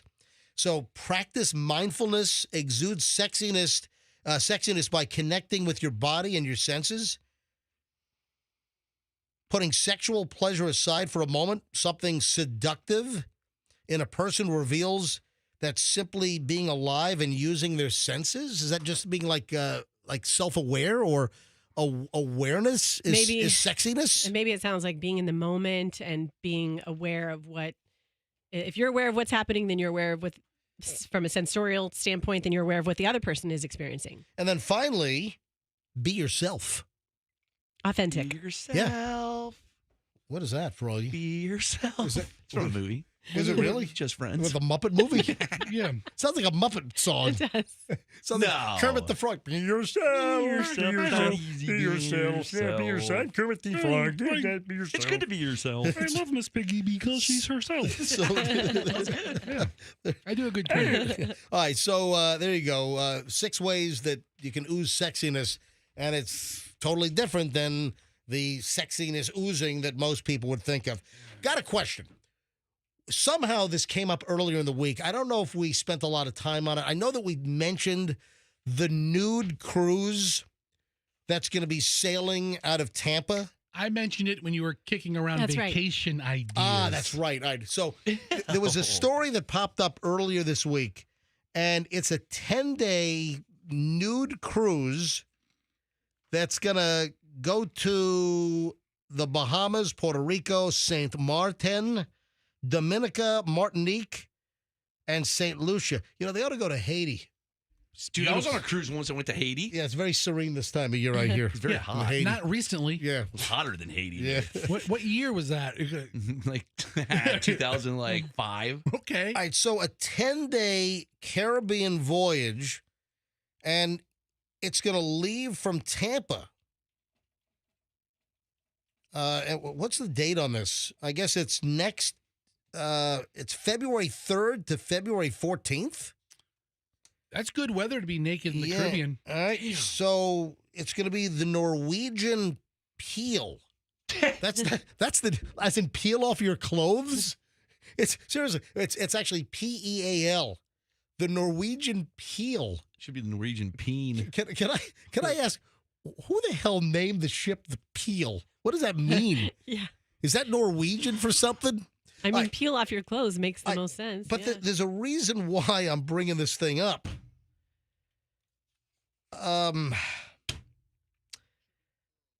Could it be the pearl? Oh, hang on Could a it be sec. the pearl? Is this a typo in Channel 8's website? You know, there's a lot of sloppiness. Have you noticed that? Just a lot of local journalistic sloppiness these days. I typed in Norwegian peel into the Google. Hang on, no, seriously. And Norwegian pearl. Pearl, okay. Pearl. So that's the problem. There is no damn ship named the Peel. It's the Pearl. But Channel 8's website has the Peel, P-E-A-L. I just know it's just a lot of, TV news locally is just not the same as it used to be. And, I brought this up like 90% of the reporters that they're hiring these days are awful. They don't belong in this size market. Will you stop judging? I'm just saying local TV news has gone to hell. I mean, the quality is just awful. Somebody's got to pick up Hal Herman. Okay. A real newsman. There you go. You know how you hate Daily Mail, MJ, because it just feels like a robot? Well, it is. Daily Mail's like all like AI done. And yeah. So I was explaining to Doug last night, I made him watch me write a web post for work and how we have to use keywords in all of our paragraphs. He's like, is that why Daily Mail keeps repeating stuff over and over and over again? I was like, yeah, because it's AI. So there's a whole bigger picture to why online writing is going downhill. So I wouldn't even blame the local news industry. All local news is going downhill. The quality of the whole point is that it's all going downhill. On air, the local reporter quality on all the local TV stations, these new hires, most of them, it's like they should be working in Billings, Montana for 5 years to see if they can even cut it. And they're getting... We got some top shelf radio talent. Eddie, let me get back to the story about the ship. The reason why I was bringing up the ship is a no-clothes cruise, because this dawned on me. Does that increase the chances of neurovirus on a cruise ship if there are no clothes? It increases the chances of a bunch of stuff. That's what I'm thinking. So you already have the chance of neurovirus, and there was just an outbreak. Remember, we just had a story earlier this week. There were 2 cruise ships, I think out of Tampa, or at least one out of Tampa. There was a neurovirus outbreak recently. News just broke, and a couple of hundred people came down sick, and they all had clothes on. If you have a nude cruise and you've got, easier access to does that increase the chances of neurovirus on the cruise ship if, like, everyone is naked? Are nudists cleaner? Have you seen them? I don't. No, I haven't. That's why I'm asking. Dude, I just heard the inside of your mouth gargle, and it was disgusting. Yeah, it really was, Fester. Absolutely. You try eating these cheese balls. Yeah. I'm just curious. Just think about that for a second. Is a nude cruise less sanitary? Of course it is. There's no way it's not. I mean, junk is on the buffet line. It's gotta be. But is it though? I think they have to sit on towels or something like that when they sit. What's the deal? I hope so. What fun is that? When you go to the buffet or the restaurant, do you eat in the nude, or do you have to put clothes on, or put a wrap, or what is that thing called? A sarong or something? I don't know. What is a sarong? A sarong wraps That's around the your wrapper, body. right? Yeah. No, it's a nude cruise. Your hot dog is out. That's what I want to know. Put ketchup and mustard on it if you want to. Listen, I gotta believe that the chances of getting sick or neurovirus or there's got to be more germs on a nude cruise than a clothed cruise. Let me tell you the last thing that the nudists care about. What at? The germs. You think so? Yeah, nobody's like, ugh. Hold on. You don't think that nudists are sanitary? No, I think they're not exactly wrapping themselves up with the germ level between this cruise and a cruise with clothing on it. You ready for the cash kitty? I am like spot on time right now. I am right on time. The word is deluxe. It is 8:00 exactly. Bing! What do you want, a cookie? I'm just saying that I'm usually like a minute or so late. I'm on time today. All right, this hour's word, this is the cash kitty, folks. Your chance to win $1,000 right now. This hour's word is deluxe. That's DELUXE. Like deluxe. Like my friend Dave Wermuth's favorite word, deluxe. All right, this hour's word is deluxe. Text that word nationwide right now to 45911 before quarter after 8:15 for a shot at $1,000 cash, or you can enter it on the Q105 app or at myQ105.com. The word is deluxe. So go ahead and text that sucker right now. Deluxe, DELUXE to 45911. And good luck from the MJ Morning Show here on Q105. Yes, Fester. I'm sorry. Did you say that you have a friend who drops the word deluxe a lot? Yeah, my buddy Dave Wermuth, master carpenter, all-around great guy. And he's like, man, I went to have a Cuban sandwich at that place, man. It was deluxe. Yeah, sort of like that. Or what? I've never heard of that.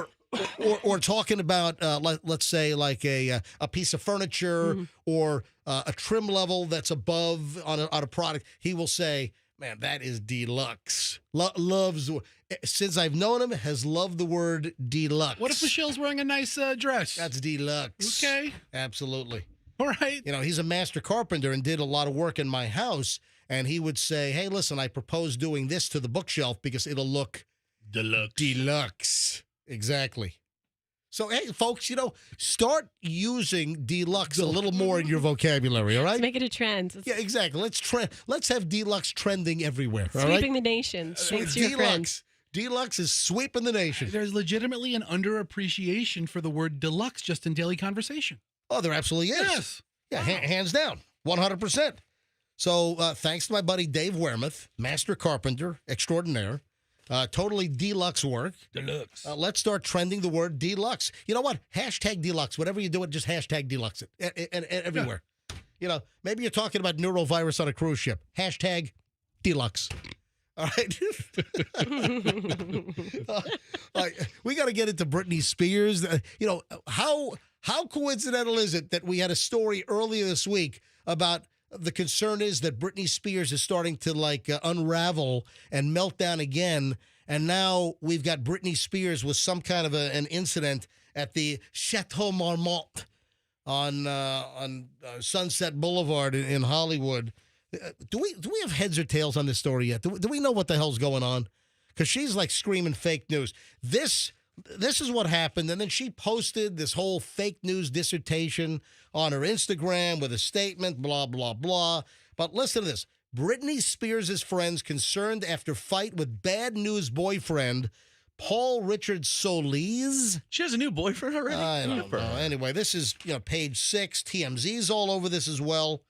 Friends of Britney Spears are concerned for the pop star's well-being after she got into a fight with her criminal boyfriend. Roxanne, can you look up Britney Spears' boyfriend criminal? Yes. Why is he a criminal? Right now. Do we have any idea why he's a criminal? I don't know. Leave Britney alone! All right, so friends of Britney Spears are concerned for her well-being, got into a fight apparently with her criminal boyfriend, Paul Richard Solis. He's been bad news from the start, one pal tells us. A second confidant describes Solis as extremely dangerous. What? That's exactly what. Page 6 was the first to report in August of 2023 that Spears, 42, had been getting close to Solis amid her divorce from her third husband, that's Sam Asghari. Solis previously worked as a housekeeper for Britney Spears at her $7.5 million mansion out in Thousand Oaks, California. Wow, he's moved on up. But he was fired after his extensive rap sheet came to light. So I guess that's his criminal activity. Is that it? Okay, here's Paul's past. Includes being charged with several misdemeanors, at least one felony. Yep. Oh, what was the felony? 2014. Okay, I'll get to that. He was convicted of one count of disturbing the peace and charged with child endangerment. Then he had a firearm, driving without a license, driving with suspended license, and then he had a felony possession of a firearm in December 2020. This guy sounds like a dreamboat. Oh, yeah. Brittany knows how to pick them. Tell you. So, he's been charged with tons over the last 20 years. He's been charged with all kinds of... he's a career criminal. Crimes. Get back with Jason Alexander, Brittany. He's the one you really... He's the one that got away. Got away, yeah. All right, so the story is there was a fight, but then 911 was called. And then now Britney Spears has gone on Instagram. Yes. I'll read you Britney Spears' statement in just a second. It's crazy. She went onto Instagram after getting into a fight with this boyfriend, the criminal on and off boyfriend, this Paul Richard Solis. As previously reported, an ambulance was called to the luxury hotel, the Chateau Marmont. That's where, John Belushi died. You had a lot of, that's where he, OD'd on a speedball. Back in, 1982 or whatever it was? So, early Thursday morning, 12:42 a.m., a call was received by 911 reporting an adult female who had been injured, apparently. 911, what's your emergency? Yeah. Got Britney Spears here at the Chateau Marmont. And all kinds of crazy stuff is going down here. We're gonna need law you have a hair enforcement. lip? I just work the front desk. With a hair lip? I just work the front desk here at the Chateau Marmont. We got Britney Spears here with some crazy guy. Yeah, we're gonna need some services immediately, please. So the ambulance, the L.A. Fire and Rescue, please send an ambulance right away, please, to the Chateau Marmont. So ask for me at the front desk. My name is Skip. Skip, you sound like a Skip. Yep. No, I think Lester. Welcome to the Chateau Marmont. Yeah. Leave Britney alone. So the caller did not have much information regarding the nature of the inquiry. I don't have much information regarding the nature of the inquiry. But LA Fire Department, they sent an ambulance to the location. Please send an ambulance to the location to the Chateau Marmont. All right. The ambulance, eat the cheese balls, would you please? All right, I take my break now. Oh, hold on. I got to open up my bucket. Oh, God, Skip. Thank you. So the ambulance stayed on scene at 11 till 1:17 in the morning, but nobody was transported to the hospital. Now, Britney Spears claims the paramedics came to the hotel illegally. Wait, how did paramedics get called to the scene and Britney Spears is saying they were called to the hotel, the Chateau Marmont, illegally?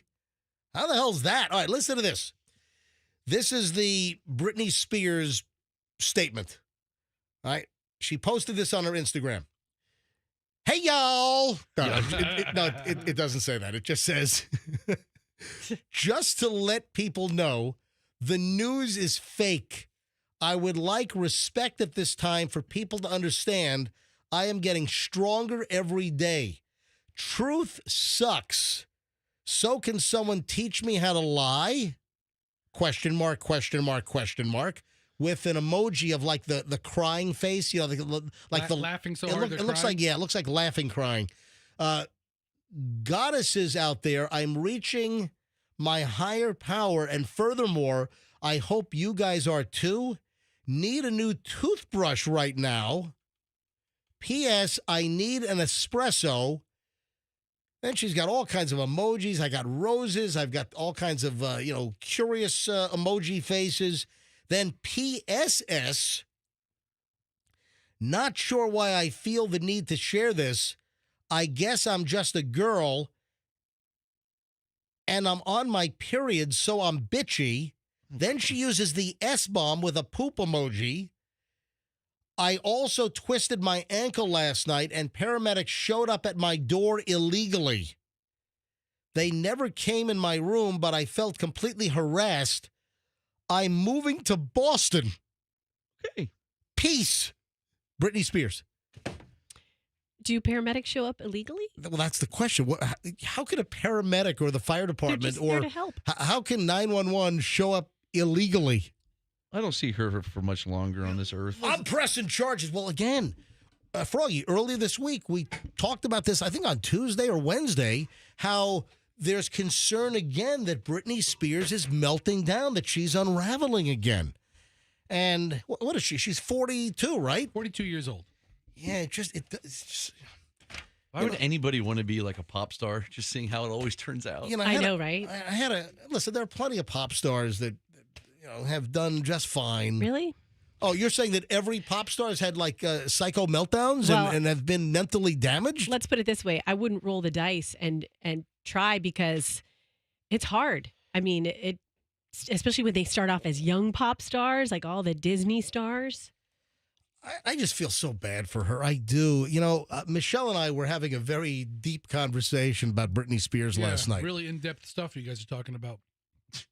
Why are you being sarcastic? No, seriously. This is amazing. Two grown adults. Britney Spears really concerns me. Yes, me too. You shred everything he said. I'm just saying. What is wrong with you? I'm having a deep conversation about our empathy for Britney Spears last night. Michelle and I had a nice in-depth conversation. It was probably the most in-depth conversation we've had all week, actually. Are you sitting in separate chairs staring at each other? Hello, Michelle? Like Frost Nixon? All right, Fester's making fun of our in-depth Britney Spears conversation last night where, we both feel bad for her, that she hasn't been given a fair shake. How could she possibly know how to take care of herself when she's been medicated in that trust for 20 years or whatever? I mean, she had like Michael Jackson, no opportunity to grow like a normal child, or even have the proper guidance. I mean, look at her parents. We're getting all in messed depth up. here. Yeah, I'm telling you. That's depth. Yeah, and Michelle, that's deep. Guys, I'm not being real heady stuff you guys are having there. Michelle, think about this too, like the arrested development that she's had from the moment at which she became famous. Exactly. She never had an environment where she was challenged or had to do anything for herself. It was all just handed to her. No emotional growth. We're going deep. This is so deep. This is like red table talk over Britney Spears. And Roxanne, the people that she had as her guidance obviously did not do her justice. Oh, Poor not at all. Britney. I wonder if she was part of a group like the NSYNC guys or the Backstreet Boys. If she would have been better off. Also, the Backstreet Boys, did you see that they apparently went to therapy? So back in the day, that's a whole other story today. But guys, I'm not BSing you. I told you, Michelle and I had an in-depth conversation. Oh, I didn't doubt that. Again on Britney Spears, and we both feel terrible for her. She became famous at like 15 years old. She didn't get to have a normal life, and she's psychologically damaged, and a lot of the people around her failed her. Yes, I know. I, too, also reserve my sympathy for millionaire performers. Yes, that's... I don't give a crap about Brit. I do. I don't care at all. What is wrong with you? Who cares? I care about Britney Spears. Fester, Oops, I did it again. You're a couch turd, man. Leave Britney alone. You leave Britney alone. Come on. I am leaving her alone. Yeah, they put up the billboards. Okay. That wouldn't play so well these days. Yeah, well, listen, I have grown since the Britney Spears billboards that we were cease and desisted on, okay? All of a sudden he cares. I do. Listen, I can grow. I can admit mistakes I've made in the past. That's a nice quality. All right, Michelle. Talk to you in a bit, okay? See you soon. Hey, Michelle, you want me to send some cheese balls home with MJ? No. You're really getting through those. Hey, Michelle, also, did you hear earlier I was talking about adding Chloe to the car insurance? Oh, yeah. Huh? Oh, my, can you adding Chloe to the... Yes, I can. $2,000 just to add Chloe as an occasional driver. $2,000 a year additional. I mean, you know what? I just want to. I want to get rid of the cars. We'll just go horse and buggy we'll be the Amish of South Tampa. That's it. Wait until you have to buy her a car. I'm going to become an Amish. It is the Kentucky person. Derby weekend. Oh, that is right. The Derby's tomorrow. Yeah, that's right. Look at all the dumb hats. Yeah. Oh, look, I'm looking at the Today Show right now, and they're wearing the hats. Hey, we had a great time. Michelle entered the Kentucky Derby lottery back in like 2012, I think it was, or 2013. You got tickets? And yeah, you remember that? I don't. I wasn't with you in 2013. Michelle and me and Chloe and Julian, we all went up to Louisville. We went to the Derby. Michelle entered the lottery, then got notified that we could buy tickets. And she could buy like these ridiculous, like $25,000 package price deals, or we could get the cheapest ticket in the last bleacher, upper row. Guess what we chose? Last row. Last bleacher, right near the starting gate, upper row. It was spectacular. It was fantastic. We got to watch them leave the gate. You see the whole course. And we got to watch them coming around the final stretch, which was awesome. It was fantastic. So, Michelle, that was very thoughtful of you and she secretly did it.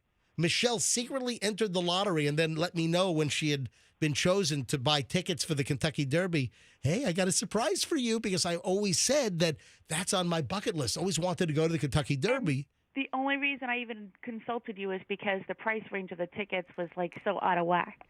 And the reason we did what we did was because those other tickets included like full food and drinks and everything, and we had two little kids who were not going to use any of that at all. Yeah, one of the packages, you could put a mint julep hose into your mouth directly. Yeah. And they just... All right, who is the winner? Do you remember the winner of the year you went?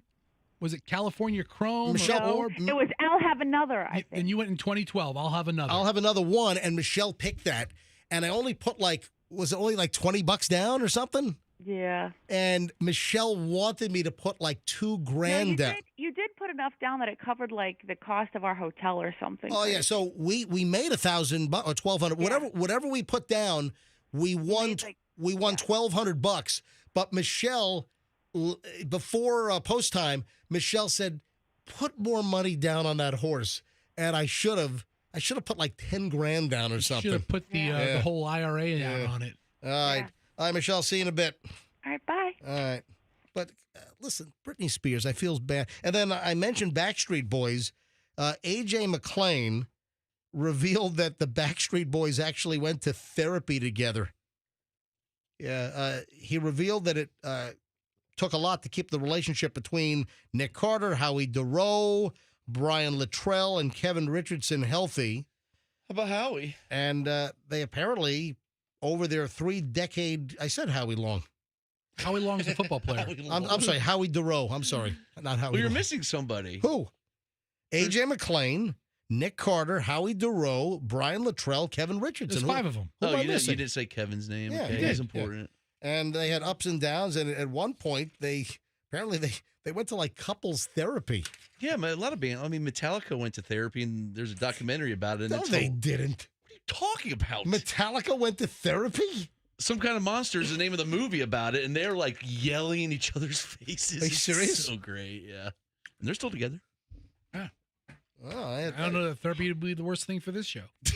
I had no idea about it. Hey, I got an email from a woman that claimed that she was listening to one of my old crotchety old man calls, and she's blaming me for getting a speeding ticket. All right. I'll bite. Yeah, I have her phone number. I guess she's from St. Louis originally. She now lives in a suburb near Fort Worth, Texas. And listen, it's Central Time. They're an hour back, so it's 7:18 in the morning there. Her name is Jennifer. I guess I can try to just cold call her here. But she said we could call her. She said she got a ticket, and it was because she was listening to one of her favorite tracks.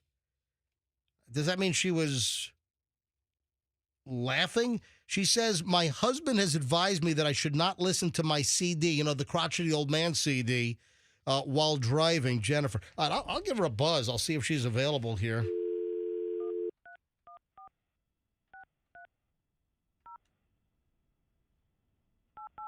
She gave permission for me to, call her up live on the air. So we'll see if she'll pick up the phone. All right, Jennifer from Texas, I think formerly. We were huge in St. Louis for years. Our show was on the air in St. Louis for 14. Hello? Jennifer. Yes. MJ Morning Show calling live. Oh, this is cool. All right. Jennifer, you sent me an email that you were pulled over for speeding while listening to a crotchety old man, old crank call. Yes, it was track 5 on CD 1. It was one of my favorite ones. Hold on. Hang on. I'm going to hold on. I'm going to cue it up. All right. So it's the Nothing But Crotchety CD, right? Yeah, NBC CD. All right. So it's you said it was CD number 1, track 5. Track 5. And that is, let's see, 1, 2, 3. Oh, the demonic cable box. Yes, my favorite. All right, so, folks, I'm going to play the demonic cable box crotchety old man call here in just a second. So am I correct to assume, Jennifer, that you were an old listener from Z1077 in St. Louis when we were on in St. Louis? Yes, from the 90s. And now you're in Fort Worth, Texas. Tell me what happened. You're driving. How did you get a ticket? Tell us the whole story. Okay, so I hadn't listened to the CD in some time. It's been many years. Broke it out, and it was a good day. Put it on. Decided, it got stuck behind an ambulance. They were going real slow. So I was like, oh, come on, I'm trying to listen to this. So go to turn on the service road to get on the highway. Yep. And slide past the ambulance. I'm like, all right, yeah, here we go. Let's go. So I'm kind of waiting for you to cue up that, soundbite of the speeding car. Right. Yeah. There you are. All right, so you're pedal to the metal. You're now driving around the emergency vehicles. All right. And I'm flooring it. I'm like, yeah, let's go. And I'm like listening. And I'm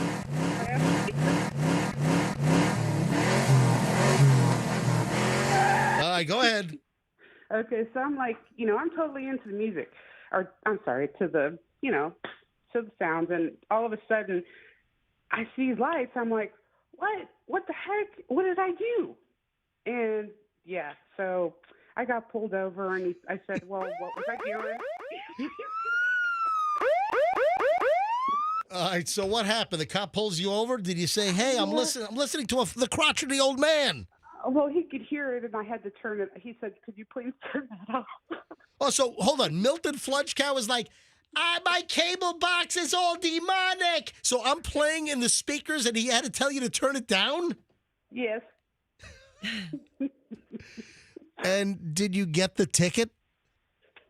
Yes, because I looked at him. He came back, and he said, yes, I'm giving you a citation. I'm like, I'm getting a ticket? Oh, my gosh. I'm 53 years old. My first ticket? Wow. Did you ask him just to stand there? You should have started the Milton Fludgecow call from the beginning. If you would have had him listen to the crotchety old man call, maybe he would have laughed so much he would have forgiven you and just given you a warning. He was being pretty professional because we both had cams on. You both had what? Cameras. I had my dash cam. Oh, you guys recommended to get dash cams. Oh, yeah, Mine absolutely. Was on and his is on. Yeah, yeah. Wow, yeah, all right. Professional, yeah. How fast? It was a speeding ticket, right? Yeah, he said I was doing 61 and a 40. Oh, man, that's 21 miles over the speed limit. Yeah. Yes. Yeah, I don't know if many are going to let you walk from that one. No, and I didn't believe him. So I have a beacon in my car that's from State Farm. So I went to that app, and it says I was doing 58. I was like, oh, well, that's a little high.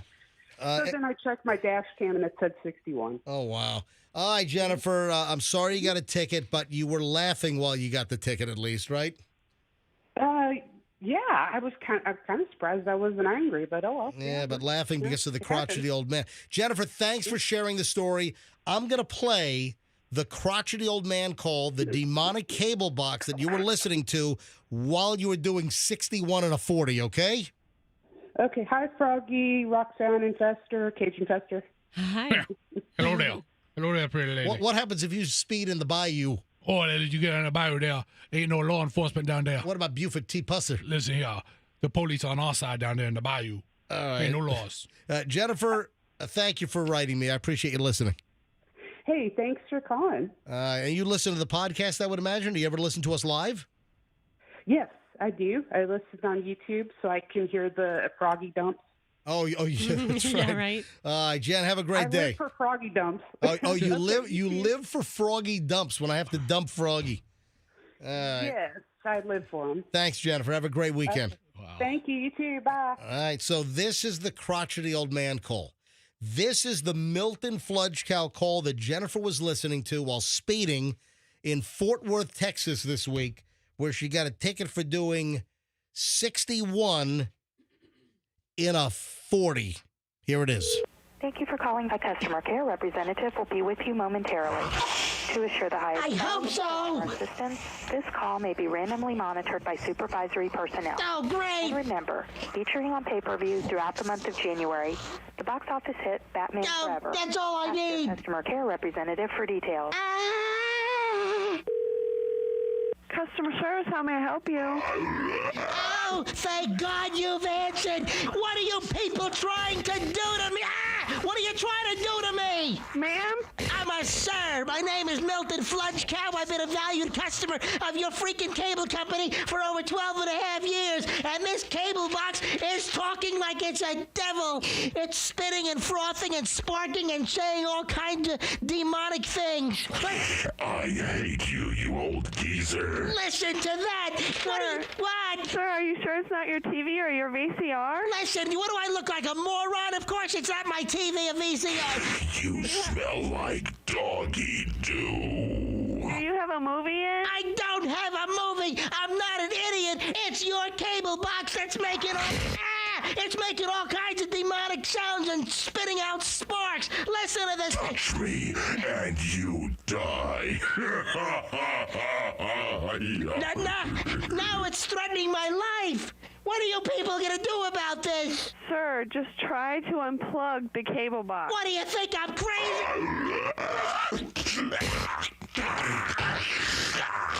I can't get within 12 feet of this thing. Oh my gosh, what is happening? You should have bought HBO and Cinemax, you cheap schmuck.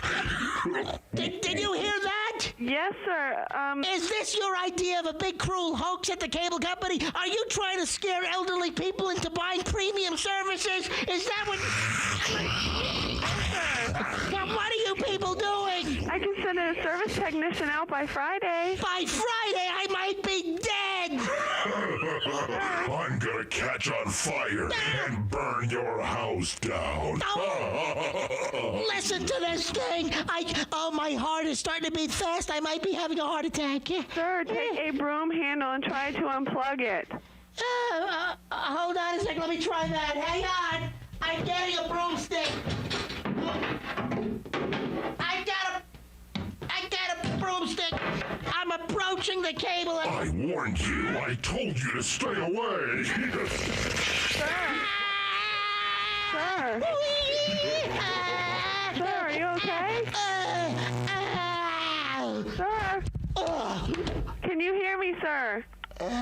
Are you okay? Sir? Sir? Oh my gosh, sir! Sir? There it is. Demonic cable box. And Jennifer got a ticket in Texas while listening to that. Should we pay for a ticket? No. Listen, teach her a lesson. No, Maybe, sorry it happened. Maybe we should pay for a ticket. Hey, you know what I realized? 2 big days in May are weekend days, and we're not going to be on the air. Tomorrow's May 4th. Especially, you're right. I got a cheeseball You're stuff. hacking up a lung over there. All right, so tomorrow's May... May the 4th be with you. So tomorrow's May 4th. It's Saturday. We're not on the air. Do we have any Star Wars music? Yeah. Hey, Andrew, can you bring up Star Wars, please? Let me know when you have it. Yeah, give me my big... So, yeah, tomorrow's May 4th. It's Saturday. We're not on the air. Or else I'd be saying, all morning long, May the 4th be with you, Luke, I am your father. Yeah. So, and then Sunday is Cinco de Mayo. That's right. Yeah, so Sunday is Cinco de Mayo, and it's, not a weekday. Is a Sunday Cinco de Mayo, does that... I got to believe that bars probably don't like a Sunday Cinco de Mayo. Oh, but they get the Saturday party too. Well, I think maybe they do as well if they start with like a boozy brunch or maybe more of a daytime celebration of it and get some sales that way. I'm thinking that a Sunday Cinco de Mayo might be one of the lesser revenue days of the week for Cinco de Mayo to fall on. A Succo de Mayo for sales? Yeah, Succo de Mayo. And I got to believe that from a revenue standpoint, probably Thursday, Friday, Saturday, with Friday and Saturday being the best, Thursday being the second best. But I'm guessing that bar owners, banking on, Cinco de Mayo, I'm guessing that when they see the crap, Cinco de Mayo's on a Sunday. Oh, man, Cinco de Mayo's on a Monday this year. So I got to believe that, bar owners, restaurant owners that like the little uptick in revenue. I mean, listen, it's just a bar holiday. I mean, there's no real significant. It's not Mexican Independence Day. No. I mean, that's a big falsehood. Boy, all the bars got screwed because, of course, leap year. So it's leap year, so then they didn't get that Saturday because last year was a Friday. Oh, Cinco de Mayo was on Friday and then skipped to Saturday. Oh, because we had February 29th this year. They got hosed, so it pushed it to Sunday instead of Saturday. Same with and then, again, tomorrow is May 4th. What is that, Andrew? Tampa Theater's showing the first 3 movies. Really? Tomorrow, yeah. Well, those are the only ones that matter. I as far as I'm concerned, Star Wars ended with Return of the Jedi. I mean, Star Wars for me was the original Star Wars, Empire Strikes Back, and then Return of the Jedi. All of the new Star Wars stuff, it just lost me. The classic Star Wars, the first 3, those were the real Star Wars movies. So what was that, like 1983? Yeah, Star Wars was over, 40 years ago, man. 41 years ago. Star Wars ended in 1983. All this new crap and The Mandalorian, and I don't get it. I heard The Mandalorian's really good. You haven't watched The Mandalorian? I haven't. Listen, I hate the mandolin, okay? Nothing like that. No, I'm kidding. I'll watch the woman DeLorean. Is it Back to the Future? Yeah. Is there a DeLorean in the movie? I'll watch the John DeLorean getting hooked up in some kind of FBI coke bust. Yeah, the cocaine brought down the DeLorean. There you go, baby. All right. Now women are reporting Ozempic breasts. Oh, is that like Ozempic face? Well, now Ozempic boobs? I guess on the heels of Ozempic face. Yeah, so we've talked about this. Ozempic face is when people take Ozempic. It's not just women. It's men and women. If you take Ozempic, and I guess John Goodman is allegedly a good example of this, if you take Ozempic, that it causes your face to sag, and it kind of... I don't like John Goodman's new face. It doesn't look like John Goodman. Any really fat person that loses a lot of weight looks deflated. It's not the Ozempic. It's the fact that they were once an inflated balloon, and now they are an uninflated balloon. That's the point I'm trying to make. But we've talked about this on several occasions, that there's something called Ozempic face, and people that have had... And listen, it could be called Wegovy face or Mounjaro face as well. The people that are having great success and losing some serious poundage with these semaglutides, this whole new category of drugs that people are having success with, that they're getting the sunken face, sunken features, drooping, and now the latest, it's not just Ozempic face, it's Ozempic breasts. So women are saying that while on Ozempic and those type of drugs, their breasts are sagging. Ozempic. But any drastic weight loss, Roxanne, don't women get saggy? Let's say a woman is 230. You got a woman that's clocking in at 230, and this is before Ozempic and Mounjaro and Wegovy and everything, and you just go on a drastic weight loss plan. It's successful, and you lose a ton of weight. So let's say the woman at 230 is now down to 130. You lost a whole buck. You lost 100 pounds. Damn. Good job. All right. Don't the boobs get kind of flat and saggy and kind of pancakey? I would imagine so. I think it's one of those Hold on, that's my favorite part. Was it the 50s? All right, go ahead, Rox. I'm sorry. I think so because, well, first of all, age in general pulls this all down, pulls all of our skin down, pulls everything, gravity. And then when you have that rapid weight loss, of course, the skin has blown up to fill up all the excess mass, and then when it deflates, it's going to sag. It's okay.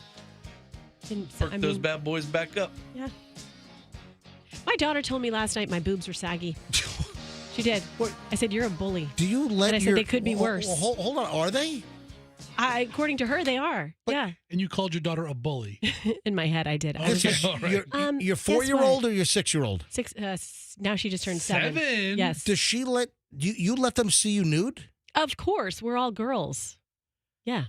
I remember when my kid was really young and he saw me and he's like, "That's what I got to look forward to." All right, stop. I was like, "Judge me."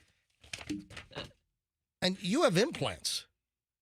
Yes, I do. Yeah, I mean, talked about that numerous times. Well, yes. yeah, I mean, it's not a secret. I'm not violating anything. You've talked about them, but don't those typically keep things more upright? That's what I'm saying. Longer? I was like, "Girl, you don't know what saggy is. I'm okay. You need to look. Don't worry about me." Man, you got a handful. Look at other boobs. Check yourself, 7-year-old. You got a 7-year-old that's commenting on your saggy boobs? That's what kids do. They're observational. I don't think many 7-year-olds are commenting on saggy boobs. She said, Did she say something about your butt too a couple weeks ago?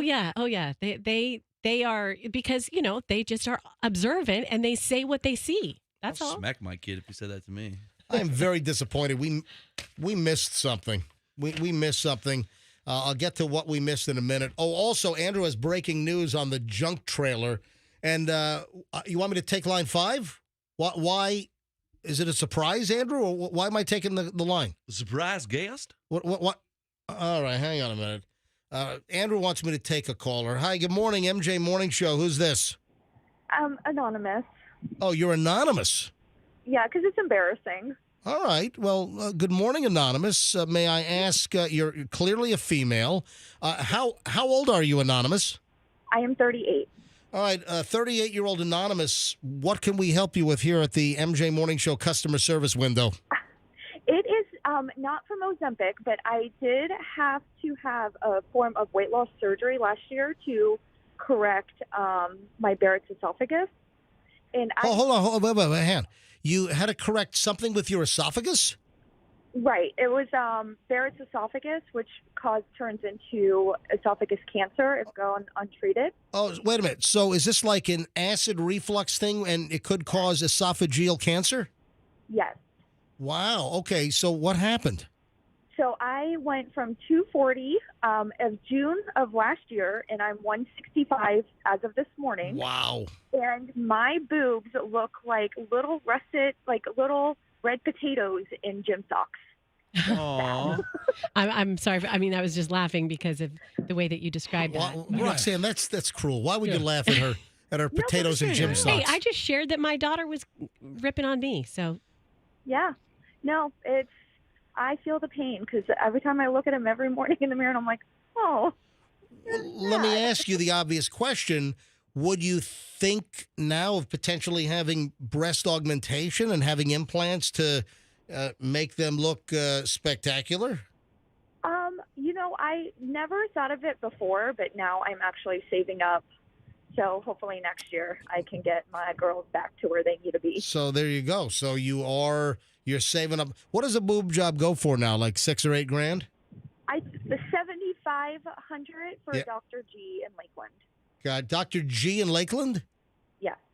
Maybe we can get a hold of Dr. G and maybe we can get you a discount on the deal so you can get your girls back in order. You just want to help everybody. Oh, seriously, what are we going to do? Start calling random plastic surgeons? Listen, hey, can you give her a $300 discount? Listen, I've got a discount code for people to buy the rice maker this month. I'm just trying to help our listeners. MJ Propeel is back.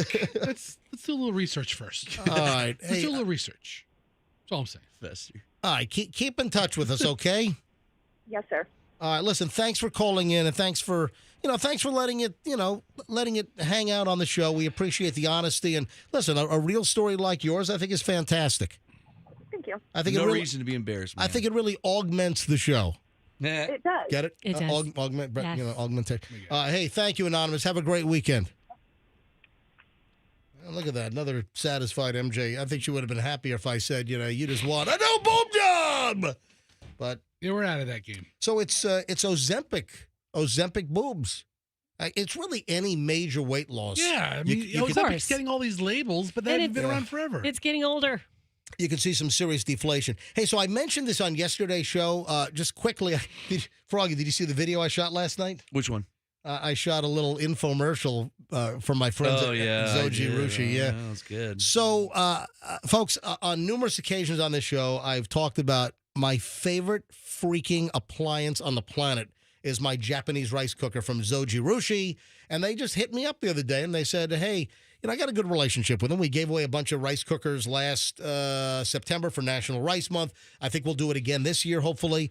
And they said, hey, for Mother's Day and the whole month of May, if you want to offer your listeners a promo code, they can order a rice cooker from Zoji Rushi, 15% off. So I'm telling you, folks, I love this. I could not live without my rice cooker. I make the best Japanese sticky rice. In fact, I shot like a little minute infomercial in my kitchen last night. If you want to go take a look at Certified MJ Radio, and if you go to the Zoji Rushi website, they've got all kinds of price points. Like the one on my kitchen table is, that's an expensive one. That one's like I think like $550 or $579 or something. But they've got machines that are like $199 or $189. Is this your rice cooker? Yeah, that's mine. You have the sticker still on it? Yeah, I just it says made in Japan on it, and I just left the sticker on. Yeah, okay. Yeah, I just left it on. So it's like when I buy a Nike shirt, I leave the LLLLLLLLLL strip all the way down. I just like it. I like it, like the size. Buy a pair of jeans. Yeah. I just keep the 32, 32, 32, 30, more like maybe 34, 34, 34, all the way down. I like the stickers. If you go to the Zojirushi website, and when you check out, and I tested it, it's perfect.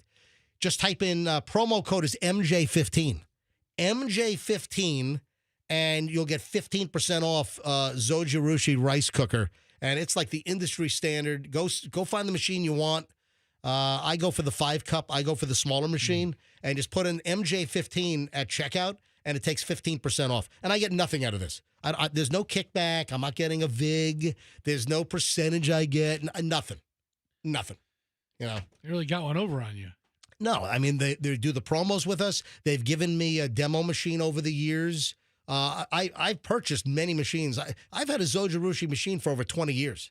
That's something to really be proud of, Yeah. I am proud of it, man. I just said that. He said his words were, that is something to be proud of. And I'm just offering our listeners a 15% discount on like the best rice maker on the planet. And they've got like 20 different models you can choose from, all different price points. Okay. So Zojirushi is ZOJIRUSHI.com. And it's all on my Instagram if you want to watch the video, Certified MJ Radio. All right, Andrew just had some breaking news regarding the junk trailer that I noticed. Yeah? Yeah, Andrew, turn your microphone on. Andrew, who'd you get notice from on this? Mike called me. Oh, Mike, the construction guy. Yes. Yeah, so I recognized this on Wednesday. I'm pretty observant about the roads around me.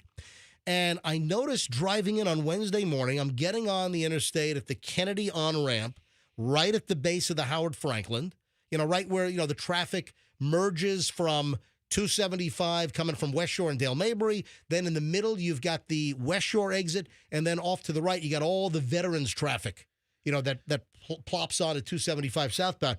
And I just noticed on Wednesday morning, there was a junk trailer, like a heap of crap trailer loaded with like construction debris. It looked like plywood and 2x4, just all kinds of garbage in there. Maybe smashed up cabinets. And I'm like, oh, look at that. And then I noticed it was there yesterday. Drove in this morning. I'm like, oh, it's still there. And you know what it is?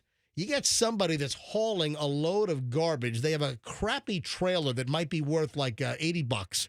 It's probably all wobbling and the trailer broke down, maybe a flat tire, axle broke, whatever. So they pull off on the side of the road with their trailer, and they're like, oh, man, I'm just going to ditch this thing. So this is what they do. They'll take the license plate off so it's like untraceable, and they just ditch it. They abandon it. So Andrew just found out that it's been tagged, which means now that they got like a couple of days to go get it, or else it's going to be removed. Guess what? They're not coming back to get that thing. No. They just left it so they didn't have to pay for the disposal or the repair. So you'll see this thing on the side of the road. Now, it's a smart thing to do, It's not a smart thing to. You know what we missed? I'm upset about. It's still going on, but did we miss any of the good stuff? Did you know that there was a Kirsty Alley estate sale in Clearwater? No. Really? Son of a. How did I not know about? I just found out about this. That'd be pretty awesome. I'd like to check out her stuff. Those two girls' estate sales. Find their website, would you please? It's called Those Two Girls Estate Sales, I think is the name of the company. Okay. They have this cash-only estate sale, and it started on May 1st. It started on, Wednesday? The first day I noticed the junk trailer on 275 Howard Franklin. Maybe the trailer was coming back from the sale. Maybe they were headed to the sale. Yeah, bringing all this junk. So it started on Wednesday, 9 a.m. to 1 p.m. And the first chunk of days, it's May 1st, so it's Wednesday through May 4th, which is going to be tomorrow. May the 4th be with you. So 9 a.m. to 1 p.m., May 1 through 4, at 811 Cleveland Street in Clearwater. And you could own Kirsty Alley's household items like tablecloths, furniture, dresses, shoes, pottery. Ooh. So Kirsty Alley. You just show up at the house? Well, I don't know if it's a house or if it's a business or it's at 811 Cleveland Street in Clearwater. Look at this lovely bed set. Yeah, I mean, I like Kirsty Alley. You know, I always liked her too. I was a little weirded out with her Scientology stuff, but I always liked Kirstie Alley, and I felt awful. I mean, she lost her life extremely prematurely. She died of cancer back in 2022. She had a house in Clearwater. She lived there since 2000. She lived there until she died. She lived in Clearwater for 22 years. And the estate sale of, the collection of the late Kirstie Alley. So they're doing two tranches here. They have the first cash-only Kirstie Alley estate sale May 1st through tomorrow. So today and tomorrow. It's open right now. What time is it? Oh, no, it opens in 14 minutes. Oh, let's go. Yeah, we ought to just leave right now and head on out. Let's go. Maybe she has some Cheers memorabilia. Yeah, like a bar stool. Yeah, or something. Or Sam Malone's wig. Yeah. Or who's the postal guy's crumpled uniform? His name is Cliff. Cliff. Clavin. Cliff. That's right. Get with it. So 9 to 1 today and then 9 to 1 tomorrow. And then they're having the second tranche of dates, May 11th, 12th, and 13th. And you could own stuff that Kirstie Alley had in her house. Wow, that sounds really cool. Are you being facetious? No, I loved her. I was watching Summer School the other day, and she was so young and vibrant. I love Kirstie Alley. I thought she was very likable. She was hot in her day, boy. Yeah, she was. Absolutely was. I don't know if this is accurate. It's certainly not in my house, but I saw a story. The headline was, "Why Gen Z is Done with Nail Salons." Not my Gen Zer. Well, this Gen Xer is done. No, I'm just kidding. I'm done getting my fingers done. Oh, you're not making yourself a millennial? You're admitting you're a Gen you're a Gen Xer? This Gen Xer doesn't get her fingers done ever. But I get my toes done. You never have nail polish Never. on. Right. No. Yeah, see, I don't think it's necessary.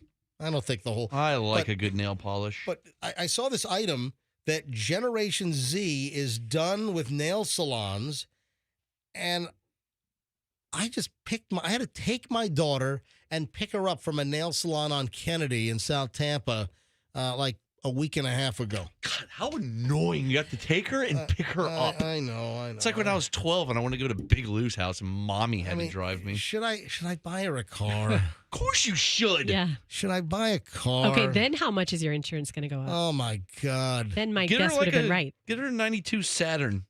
That's what Michelle had. Yeah, keep it in the family. Hey, Michelle, how do you know? Michelle had a 92 Saturn. Because I had a 92 Saturn. Before we got married, Michelle had a 92 Saturn. Mine was like a greenish weird color. I love my Saturn. You know why I can't do my nails? Why? Because I can't sit there for that long without having my hands to myself. Like I need to be doing stuff. I can sit and get my toes done because then I can be on my computer. It can be on my phone. But I can't sit there for an hour plus and have my hands not available to me. I always think of Frank Costanza being the translator because the Korean nail guys were talking behind Elaine's back in Korean. That's what I always think of. And then he's found his old Korean lover from the war. That's right. Hey, I recognize that voice. Frank Costanza. Hey, Chloe. Yes. All right, so it stopped ringing, so I thought you must have picked up. Hey, are you listening to the show right now or no? No, I'm not. Thanks a lot. Well, no, she catches it all. She listens to the podcast cover to cover if she doesn't listen live. Hey, why do I have a story in my pile today? Why Generation Z, which is you because you're 22, why Generation Z is done with nail salons? Why would they say that? Because you go to the nail salon all the time. Yeah. Gosh, I feel like, okay, the thing that comes right to my head straight off the bat is you can buy your own, like, fake nails. Well, that's true, too. That's been around for a long time. It's called Lee Press-On. Yeah. They've kind of come back, and they're kind of more the style that, is popular because girls my age like to get those acrylic nails. So you can buy those. But other than that, I don't really know. But it says why Generation Z is done with nail salons. 2024 is the year of press-on. And oh, really? Yeah, that's what it says. So that's right. So she's right. It's a couple of things. Apparently, Gen Z is getting bored and they don't want to sit still. They don't want to spend the time at a nail salon. And again, they're migrating to more of these press-ons. You know, I had to tell, hey, you stopped doing those cancer fingertips, right? Yes. Chloe was getting the gel coat. Was it? What is it? Yeah, I would get gel. And then you put your fingers in the UV light, and I'm like, God, what are you doing? Okay, so why don't you just stick your hands in like Fukushima radioactive retainment water? So are you doing the acrylics? You just do acrylics? Is that what you said? You don't do? No, I get dip. Okay, dip. Dude, you're dipping now? Festa just licked his lips when he heard dip. I'll dip. Chloe, what do you do the whole time? Like, I just get bored. I'm like, can I have my hand back, please? Yeah. I got a butt itch. I need my hand back. Seriously, I got a terrible butt itch. I got to get it. All right, Chloe, thanks for affirming. I'm going to take a break because we're done with an hour and 20 minutes plus of the MJ Morning Show nonstop. All right, so you just confirm what I need you to confirm, that Generation Z is done with nail salons, press-ons, but you're still going. Do you have any... Are you the anomaly? Do you have any plans to stop? I'm a conventional girl. It's like relaxing time for me, honestly. Do you want me to buy you a car? Yes, please. What do you think she's going to say to that, dude? Please, Dad, please. Oh, will you stop? You sound like a little baby.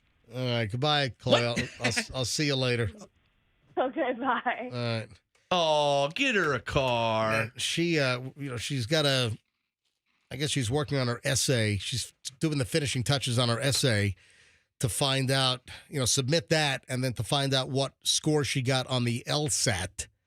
Because she took the LSAT a couple of weeks ago, and she got it. She has to submit her essay now to find out what the score is. But and then she just took a practice test yesterday and got a really good score on a practice test. She's going to take the LSAT. Either way, she takes it again in June. And then she'll start applying to law schools. But no, I mean, the way it stands now, Chloe's going to be home for another year. Dude, my dad has an old Volkswagen Fox. Yeah. Manual shift. Yeah, no thanks. 8:54 at the MJ Morning Show on Q105. This brings to a close over an hour and 20 minutes of nonstop MJ. What do you know about women crying at the gym? Or I guess men, for that matter. What do you know about crying at the gym? Have you heard of this? I haven't. No, I mean, maybe they're getting yelled at. Hang on. Okay. Crying at the gym coming up in just a bit. And also the American Airlines P seat. You're not going to believe this story. The American Airlines P seat. And Mariah Carey has an assistant that does this. You got to be kidding me. All right. All that and a whole lot more. The MJ Morning Show continues next here on Q105. I'm going to give you a...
something I want to address next week. I'll bring it up here quickly, but I want to bring it up again on Monday, maybe grab some calls on it.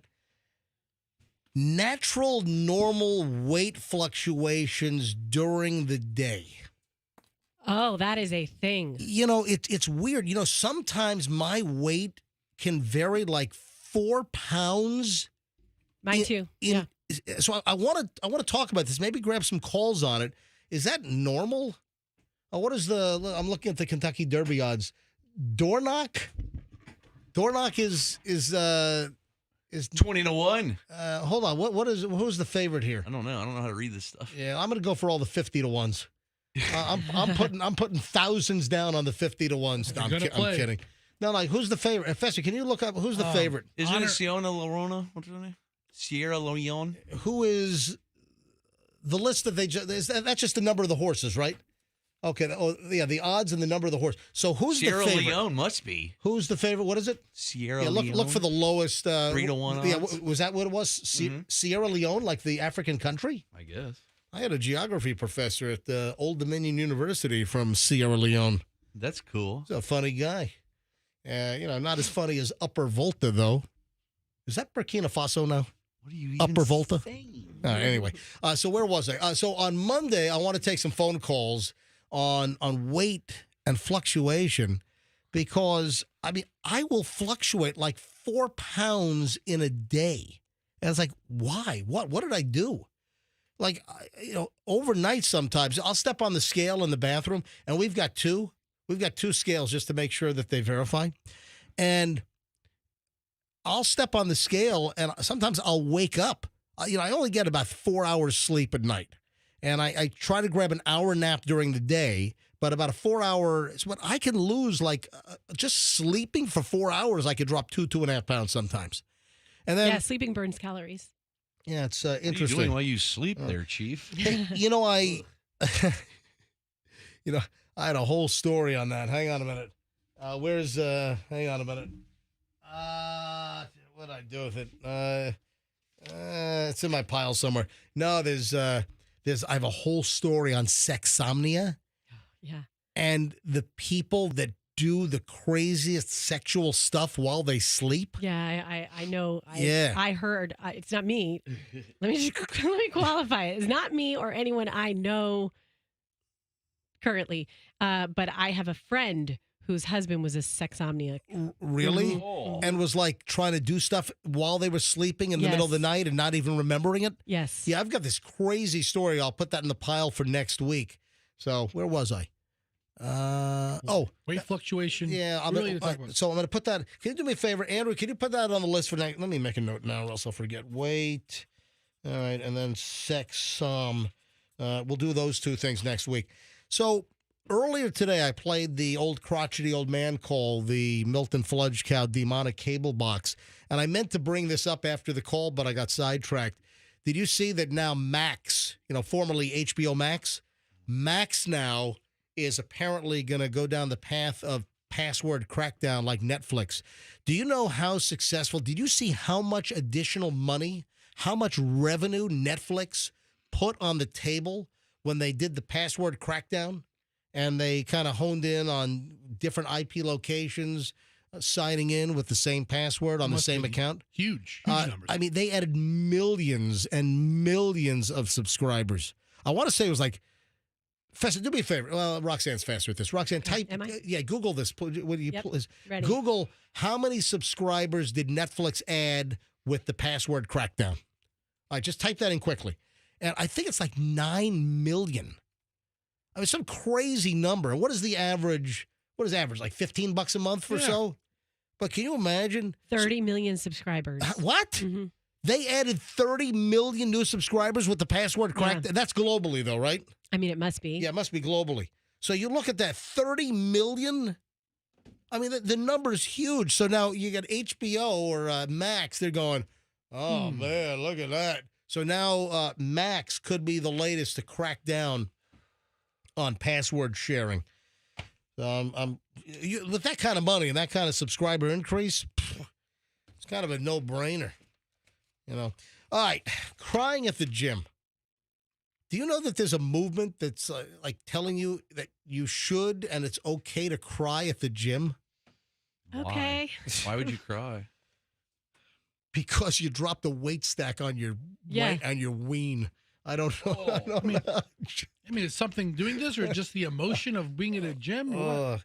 No, having emotional responses during exercise is not a bad thing. This is according to Brad Foltz, who's a sports psychologist at Ohio State University. That's a good school. You know, Big Red, right? Ohio State. He's at the Wexner Medical Center, and he explained earlier this week. You're not a big sports fan. What? Big Red is not Ohio State. It's Nebraska, isn't it? It's the Buckeyes. Buckeyes. Yeah, Big Red's like Nebraska was Big Red. But hang on. But Ohio's their color is red. But their color's red. Yeah, but it's not Big guess Red. what? They're Big Red to me. Nobody calls them Big they're Red. Big Red. Let's go Big Red. Yeah. Big Red, Ohio. I think Cornell might be Big Red or No, something. you're thinking of Big Blue. Big Blue? Yeah. Whatever. That's the thing. Red's Nebraska, Blues Michigan. I thought it was like, kiss a little longer. Yeah. Anyway. So I'm sorry. I'm not a sports expert over here. I'm not going to be an analyst on ESPN anytime soon. No. So this Brad Foltz guy says that it's a very normal thing if you're in a time of stress. It could be anything: family stress, work stress, changes in romantic relationship. But if you ever have found yourself crying while working out or crying at the gym, apparently it's not uncommon, and it can actually be good for you to let emotions and stress escape. So sort of like a double whammy. You're working out, so you're relieving stress that way, and then you're also crying it off. You ever seen anyone cry at the gym? No. I've seen people grunt to get out there. God, there was a story of a grunter. What was it? There was a... did Michelle tell me this? Or what was this? There was a grunter. I don't know, but I have to have a confession. I have to tell you a confession right now. Are you a grunter? I'm a grunter when just one time, one activity. And it's not an activity I do often. But whenever I play tennis, I find myself, Oh, there was a tennis. Who was the tennis player that made a tennis racket? grunter. Yeah. I think there have been a series of tennis players. Like, I'm not a tennis fan. When I hit the ball in tennis, I go like this. Or how about a Michael Jackson? Instead of was Steffi Graf the grunter? Was it Monica Seles? The one that got That's guy took it. She was so annoying. The guy stabbed her. Monica Seles. You know what? I think I met Monica Seles. She trained at Saddlebrook as well, didn't she? Yeah, she did. Well, yeah, when we were invited to play tennis with Pete Sampras. Yeah, he's so nice. He was a nice guy. When we were invited to play tennis and Pete Sampras gave Michelle a tennis lesson, Monica Seles was on the court next door. Maria Sharapova. Is she another grunter? She's ranking high on the Business Insider top 10 tennis grunters and Wait a minute. screechers. Are you serious? She's Wait a minute. Shriekers. So Business Insider has a webpage, the 10 loudest grunters and shriekers in women's tennis? Yeah. That's what I would do. That's Martina Navratilova. Oh, man. All right, so folks, crying at the gym. All right, hang on a minute. We're getting, you just heard Andrew. Andrew just talked in my, was that on the air, Andrew? No, we didn't hear him. So That's why we didn't reply to him. Andrew just said, go to the phones. So we have explanations coming in. Let me grab Paige on line 1. Paige is in Newport Richie. Hey, Paige, welcome to the MJ Morning Show. Hey, MJ. Yeah. So I wanted to call and let you know. So the whole crying at the gym thing has become a big trend now because it's a brand new Taylor Swift song off her album. So, Hold on. Taylor Swift has a song called Crying at the Gym? It's actually called Down Bad. And Oh, I didn't hear. Hold on. It's called what? Down Bad. Down Bad? Down Bad. DOWNBAD? Yes. Down Bad. All right. All right, so you got to check it out. And it's got all sorts of teenage petulance in it and everything. But she cries at the gym through the whole thing, and now everybody wants to cry at the gym too. Oh my God! So now Taylor Swift is causing people to cry at the gym. She still sings about Amazing teenage stuff. song. It's a total bop. All right, hold on. Fester, go to the top of the lyrics. But it does have the F word, big F bomb right there. In Taylor. The Oh, real? Oh, I see. So here's the deal. It's got the N word in it. It's got the F word No, in it. come on. That can't be that's not Taylor I'm Swift. looking at the lyrics. This new album. You're slipping into a different thing there because then that's where the moms are getting so upset. Yeah, this new with Taylor with the language. This new Taylor Swift album. She doesn't say the N word. Wait a minute, hold on. Is this the right song? Is it Down Bad? Tell 'em slime. Yeah. Hold on. Wait a minute. So the lyrics that Fester brought up are. Let me make sure it's the right one. It's not the right one. That's not Taylor Swift using the N word repeatedly in the song. I don't know. No. Taylor Swift. Fester brings up some of those. Oh, that's Taylor Hicks. Yeah, with the N word all laced through his record. Yeah, I'm looking here. Yeah, I don't think so. All right, here's All right. Taylor. Here's Taylor. Now Fester found the right one. Fester found like some NWA song with, Yeah, okay. It's All right. called Cop Killer? I don't know. All right, so here's the lyrics for Taylor Swift's Down Bad. Do you really beam me up in a cloud of sparkling dust just to do experiments on... What is this, like an alien abduction and she's getting butt probed? What's going on here? All right, anyway. Keister me. Now I'm down bad crying at the gym. Oh, here we go. Now I'm down bad crying at the gym. Everything comes out teenage petulance. What if I can't have him? I might just die. Oh, God. I just... It's just, she's 40. I can't get into Taylor Swift. I am so sorry, folks. Well, no, I'm not. I'm not sorry. She's singing about, like, teenage angst. Well, listen, I really appreciate you letting us know that Taylor Swift is causing people to cry at the gym now because it's a lyric in one of her songs. That's good information. Happy to help anytime. All right, thank you. All right, have a good one. What if Taylor Swift had a story about kids putting M80s into toilets at the high school? Would they start blowing up toilets at the high school with M80s? Yes. But Taylor Swift has a song about it. I got to do it. Wait a minute. Oh, Kirby. Yeah, Kirby is the husband of the cake girl calling in. Kirby, MJ Morning Show, you're up. Hi. Yeah, so this chick at EOS is a full-blown face painting every morning, 5 in the morning, tattoos all over her body, chain around the neck. She screams at the top of her lungs. And, you know, there's a lot of deputies and police officers that work out at our gym. At the first morning, they heard the screaming. They all grabbed their bags and were looking for something. And lo and behold, it's this chick. She's got her, big headphones on. She's just screaming in her own world and got this huge chain that she carries around on her neck. I'll have to get you guys a picture. Oh, my God. All right, so this is 5 o'clock in the morning at the gym that you go to? Yeah, EOS gym on Ehrlich Road. I'm sure probably some others. Now, what kind of chain? Like a bike lock chain? A big piece of chain link fence you buy at Home Depot by the foot? Yeah. Or what kind of... like a huge, thick chain you would buy from Home Depot, but like larger than probably most would even think. Oh, my God. I've seen people, I don't work out, but I've seen people who do work out Oh, wear really, a Fester? heavy You could have chain fooled me. around their neck to add weight. Yeah.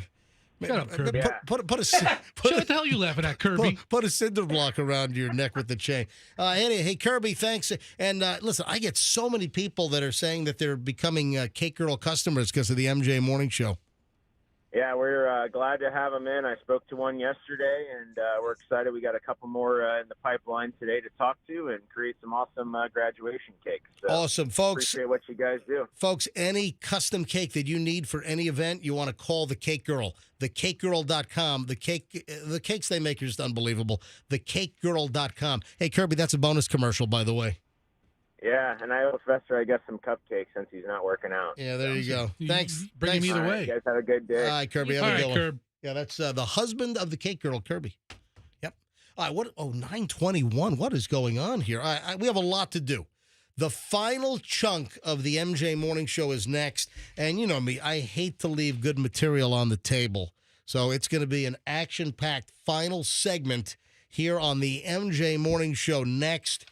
If you're just getting to work, make sure you bring us in with you. You can play us on your computer. Just go to mjmorningshow.com. Upper right-hand corner, there's a big red button that says Listen Live. We'll start coming out of your computer speakers. Or if you have a regular radio, just make sure it's tuned to 104.7 FM. When you go into the office, listen on your phone. We're on all the major apps. Just search for Q105 Tampa Bay, and you can listen. There's so many ways to listen to us. There's no reason that when you get out of the car, you got to stop. So 9:21, final segment. MJ Morning Show is next. Weather Tight Mike.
Today, did we get paid today around here? I don't know. I don't know either. It doesn't make that big of an impact on my account. I don't even notice it. 9:30 at the MJ Morning Show. Where's Froggy? I've got something for Froggy. Froggy and Roxanne, both are not back in the studio. I'm just. Am I asking too much that the whole crew's here? I don't think I'm asking too much, am I? I don't think so. Hey, this is pretty funny. Somebody said, MJ, I have an idea for a morning show bit. All right, lay it on me. Set up a LinkedIn profile for Hal Herman to see if he can get hired for a news job. Oh, Froggy. That's pretty funny. Hal Herman has audition tapes. We need to get him on LinkedIn and start replying to open application jobs. Do you have any tapes? Well, did you hear? Well, you were walking into the studio late. Didn't you hear? A listener sent this to, who's this? Jason Freeman. Jason Freeman sent me a note. Afternoon, MJ. I had an idea for a bit. Set up a profile on LinkedIn and similar sites for Hal Herman to see if he can get hired for a news job. Oh, that's awesome. That is pretty funny. And what happens when he gets hired? Oh, man. Because he's good. Yeah, you go. You just go. You explore the opportunity. I mean, I got to be honest. Some of the new talent that are not qualified to be in this size market on Channel 8, Channel 13, Channel 10, Channel 28, I got to be honest. Drunk Hal Herman is better than some of the new reporters I'm seeing up. It's almost like some local news operations, they've just given up. And they're hiring like, if they're breathing, you get hired to be a reporter in this market. There was a time where you had to be good to be a reporter on TV in this market. And now some of the reporters are just awful. Same thing with radio, dude. Yeah, well, I'm telling you, listen, the whole communications world, thank God we saw the heyday. I'm just grateful and thankful that I had the great years of radio broadcasting. Listen, I think we still do a quality show.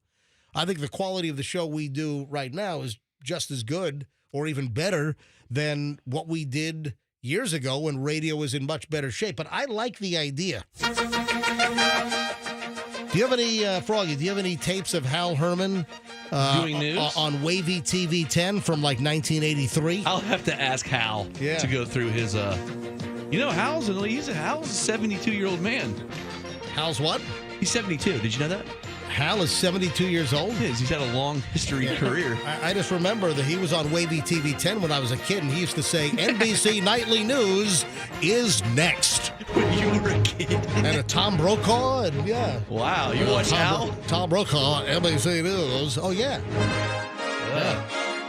So Yeah, I used to watch Hal Herman on Wavy TV 10 in Norfolk, Virginia Beach back in the 1980s. Absolutely. This is changing my whole outlook on Hal. So all this time I was thinking his hard living had made him he was a younger, kind of haggard looking younger, maybe in his 30s. No, he's seven. Oh, how about that? But you know he's what? Actually very young looking. You know what I was trying to say? I was trying to say that drunk Hal Herman is better than some of the new local news reporters that I'm seeing on the street these days. But he wants to do he works as a team. So if he's going to be hired as a newsman, they're going to have to hire his partner Goldie Showers as the weather girl. Right. I love it. I think you ought to set up a LinkedIn account, and I think there are sites where aspiring TV news reporters and anchors. I think you can post. I think you could post demo tapes. I need to make a demo reel where it's just a disaster. You want to do a Hal Herman? Hal Herman vomit on the table. Hal Herman disaster demo reel. Okay, we have enough news contacts. Yeah, we can make this happen. Absolutely. I love it. Hey, Jason Freeman, thanks for the idea. I think that is spectacular. Let's go up in the air. American Airlines and the P seat. This is pretty cheesy. Last week, a passenger flew on American Airlines from Miami to Atlanta. They boarded American Airlines flight 2290 and were told by the flight attendant, they were told by a flight attendant that someone had urinated in seat 15C. So the person boards the flight, and then they're told by the flight attendant that someone peed in seat 15C on this Boeing 737. They did not replace the seat cushion during the time between flights. I guess that's a thing. Could you replace the cushion? Yeah, the cushion comes right up. Absolutely. Next time you're on an airliner, you can take the whole cushion up. It's Velcroed down. You can pick the whole seat cushion up. And if you remember that, I don't know if they still do this, but there used to be straps underneath seat cushions, and you were told that your seat cushion could be used as a flotation device. Yeah, I don't know. Do they still say that? I'm trying to think. I don't know if they still. Question. I don't know if they still say that. So listen to this. Oh, and at the airports, typically the maintenance crews at the airports around the country, for whatever company it is, they'll have some replacement cushions. So if something gets really gnarled up and someone has an accident, they can literally take up the soiled cushion and just put rip up the old seat. The Velcro will just come right up. You put a new one down, and then you put a new one down. So they didn't do this in between flights, but there were some open seats on the flight, so the passenger could be moved. The passenger moved just one row behind. So the passenger that was supposed to sit in 15C was told by the flight attendant, that's a P seat. Somebody just whizzed, somebody number one all over that seat on the previous flight. You might not want to sit there. So the passenger says, all right, 16C right behind was open. That's the second worst seat to sit in. Because you're right behind it. The downwind. So, like some pee smell? Exactly. Or drippage? But hold on a minute. The person wanted 16C, but it was an exit row with extra leg room, and the flight attendant said you can't sit there because you didn't pay for the upgraded seat. Come on. If you were supposed to sit in P seat, don't you think there ought to be a little bit of leeway? If your seat is all pee stained and wet, don't you think that the flight attendant shouldn't give the passenger the business for taking the seat right behind, which happened to be, it's an extra space row. It's a premium upcharge seat.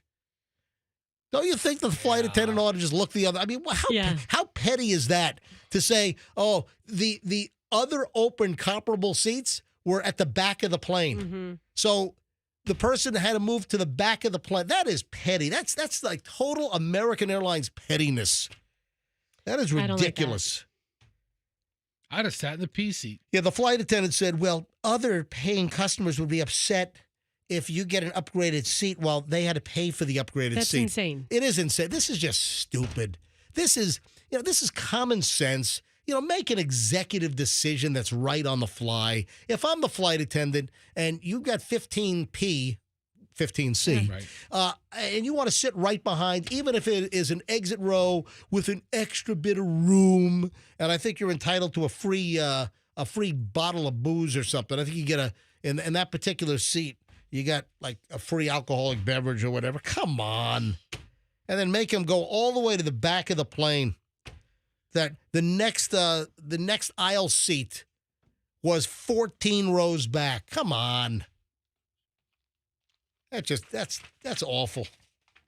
Mariah Carey has a valet to brush her hair when she gets off roller coasters. That's awesome. That's a great job. Yeah, why wouldn't you want one? Folks, would you have any idea that would come out of my mouth right here? At 9:38 in the morning on Friday, May the 3rd, this is the day before, May the 4th be with you. Would you have ever thought that would have come out of my mouth? That Mariah Carey has a valet to brush her hair when she comes off a roller coaster? Well, she's notoriously image conscious. She's known for only wanting to be photographed from the side that she likes best. She's a diva. Yeah, and she also takes her own lighting with her when she goes most places. Yeah, when she goes to dinner, she has her own lighting setup. Uh-huh. Yeah, she's got a crew that shows up. They light the table. Mm-hmm. Like at for instance, Burn's Steakhouse. Let's say she's in town here in Tampa. She wants to go to Burn's Steakhouse. Her crew comes in a day ahead of time to set up the lighting at her table. Downstairs and in the dessert room. Yeah, absolutely. Yeah, so listen to this. Mariah Carey was at Universal Studios Islands of Adventure in Orlando on Wednesday of this week. She was celebrating her twins Moroccan and Monroe's 13th birthday. When are their bar mitzvahs? Do we know? They're coming up. Are they coming up? Yeah. Are those Nick Cannon's kids? I think so. Yeah. What are they? Boys or girls? One a boy, one a girl. What? Monroe. What's his name? Tanzania. It's Moroccan. Moroccan and rolling. So hold on. Is the kid's name Moroccan or is it Morocco? Because this says Moroccan. I don't know.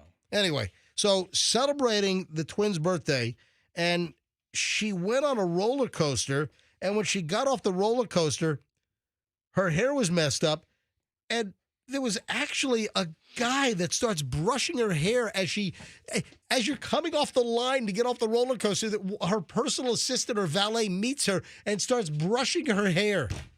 Oh my God! God forbid the paparazzo. They get a shot of Mariah's hair a little out of place after riding a roller coaster at Universal Orlando. Yeah, we know what you look like, Mariah. That's ridiculous. It's Moroccan. It is Moroccan? Yeah, there's an N at the end of it. Yeah, Moroccan. It looks like two girls. So Moroccan and Monroe, two girls. And that was nice, though, for Mariah to take the kids to Universal. I think that's great. I give her credit for taking the girls. You know, she's not like this celebrity mom. I'm just too busy, or I don't want to, cruise a hot theme park with the masses with all kinds of, polyester thigh rubbing princesses from Ohio or whatever. Yeah. You know what I'm talking about. Mariah went. I give her credit for that, but that's a little ridiculous. It's Mariah. Yeah, it's on brand for Mariah. Exactly. That was the word I was looking for. The minute she gets on the roller coaster, there's guys there with a hairbrush brushing her hair. You are not going to let me get 2 steps off this coaster without redoing my hair. Yeah, so happy birthday to her girls, Moroccan and Monroe. Everybody has to have an M name. Hey, like MJ, right? Mm-hmm. That was the other name, but then they heard the show and they're like, ugh. Yeah, is that? Anything else before we get out of here today? Anything else on the table? Froggy, what do you have a can of WD-40 for? I just WD-40'd my thing. Look how it's so quiet smooth. it is. Oh, man. Oh, nice. Anybody else need it? Yeah, Froggy's mic. Lube Fester up. Whenever Froggy, dude, that stuff sprays. Yes. Oh my God, you just sprayed I didn't know you it. spray that much. Roxanne got one in the eye. Dude, come and pull it. You get on Roxanne, this. you okay? Hold on, that stains. That's a petroleum. Stop it. Put it. It's a petroleum product, dude. I don't know what that is. That stains. It won't come out. Douse your eye out with water. Roxanne, are you okay? I got right. You just sprayed WD-40 in Roxanne's eye, you idiot. Take Roxanne's camera. Roxanne, do you need eye wash? She's pouring a bottle of Zephyr Hills water in her face. I didn't know it was going to spray like that. Dude, you recklessly sprayed the stuff. Put it down. Fester, take it away from him. Take it away from him. Take it away from him. I hurt Roxanne. Can't trust you with this. Are you okay? I'm fine. It's just my eyeball. I mean, no big deal. Now the whole room smells like WD-40. Sorry, Roxanne. I have another one. I owe you a new eye. But look how quiet. Yeah. Our mic arms are very quiet. Yeah, because they were squeaking quite a bit. Where'd you get the WD-40? I bought it yesterday at Walgreens. Really? I didn't know it squirt out like a jet stream. Got some aim there. Oh my God. Put in an eye drop. You shot her in the eye. That's awful. I feel bad enough. Are you okay? Yeah, my makeup is running all over my face right now. That's She's probably got the worst part. WD-40. Oh yeah. Your makeup it's WD-40 that'll loosen up gunk. Yeah, but my eyeball's very, moves well now. We got to roll. All right, folks, it's very lubed. Far to my right, far to my left. Roxanne's very lubed up today. All right, we got to roll. We'll see you back. To finish. Yeah, we'll see you back. That's great. Yikes. Yeah, we'll finish the show with Froggy squirting WD-40 and Why'd Roxanne's. you have to ask me, Fester? I don't know. Why'd you have the can out? Why'd you squirt Roxanne in the eye? All right. Folks, have a great weekend. I hope you enjoyed the program today and this week. Oh, remember, Zojirushi, just a gift for you. No other reason. Just, off the wall.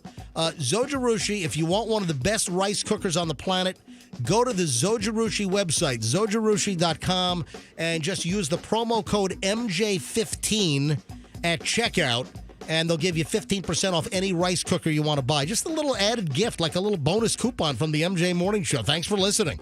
And if you want to see, I shot a video. It's on my Instagram at Certified MJ Radio. All the instructions are there as well. Certified MJ Radio. If you dreamed of having a rice cooker, 15% off from my friends at Zojirushi. Folks, have a great weekend. We'll see you back here on Monday's program. Oh, if you want to get a hold of me, I'm MJ at MJMorningshow.com. MJ at MJMorningshow.com. And my DMs are opened on Instagram at Certified MJ Radio. Have a great weekend, and let's be careful out there.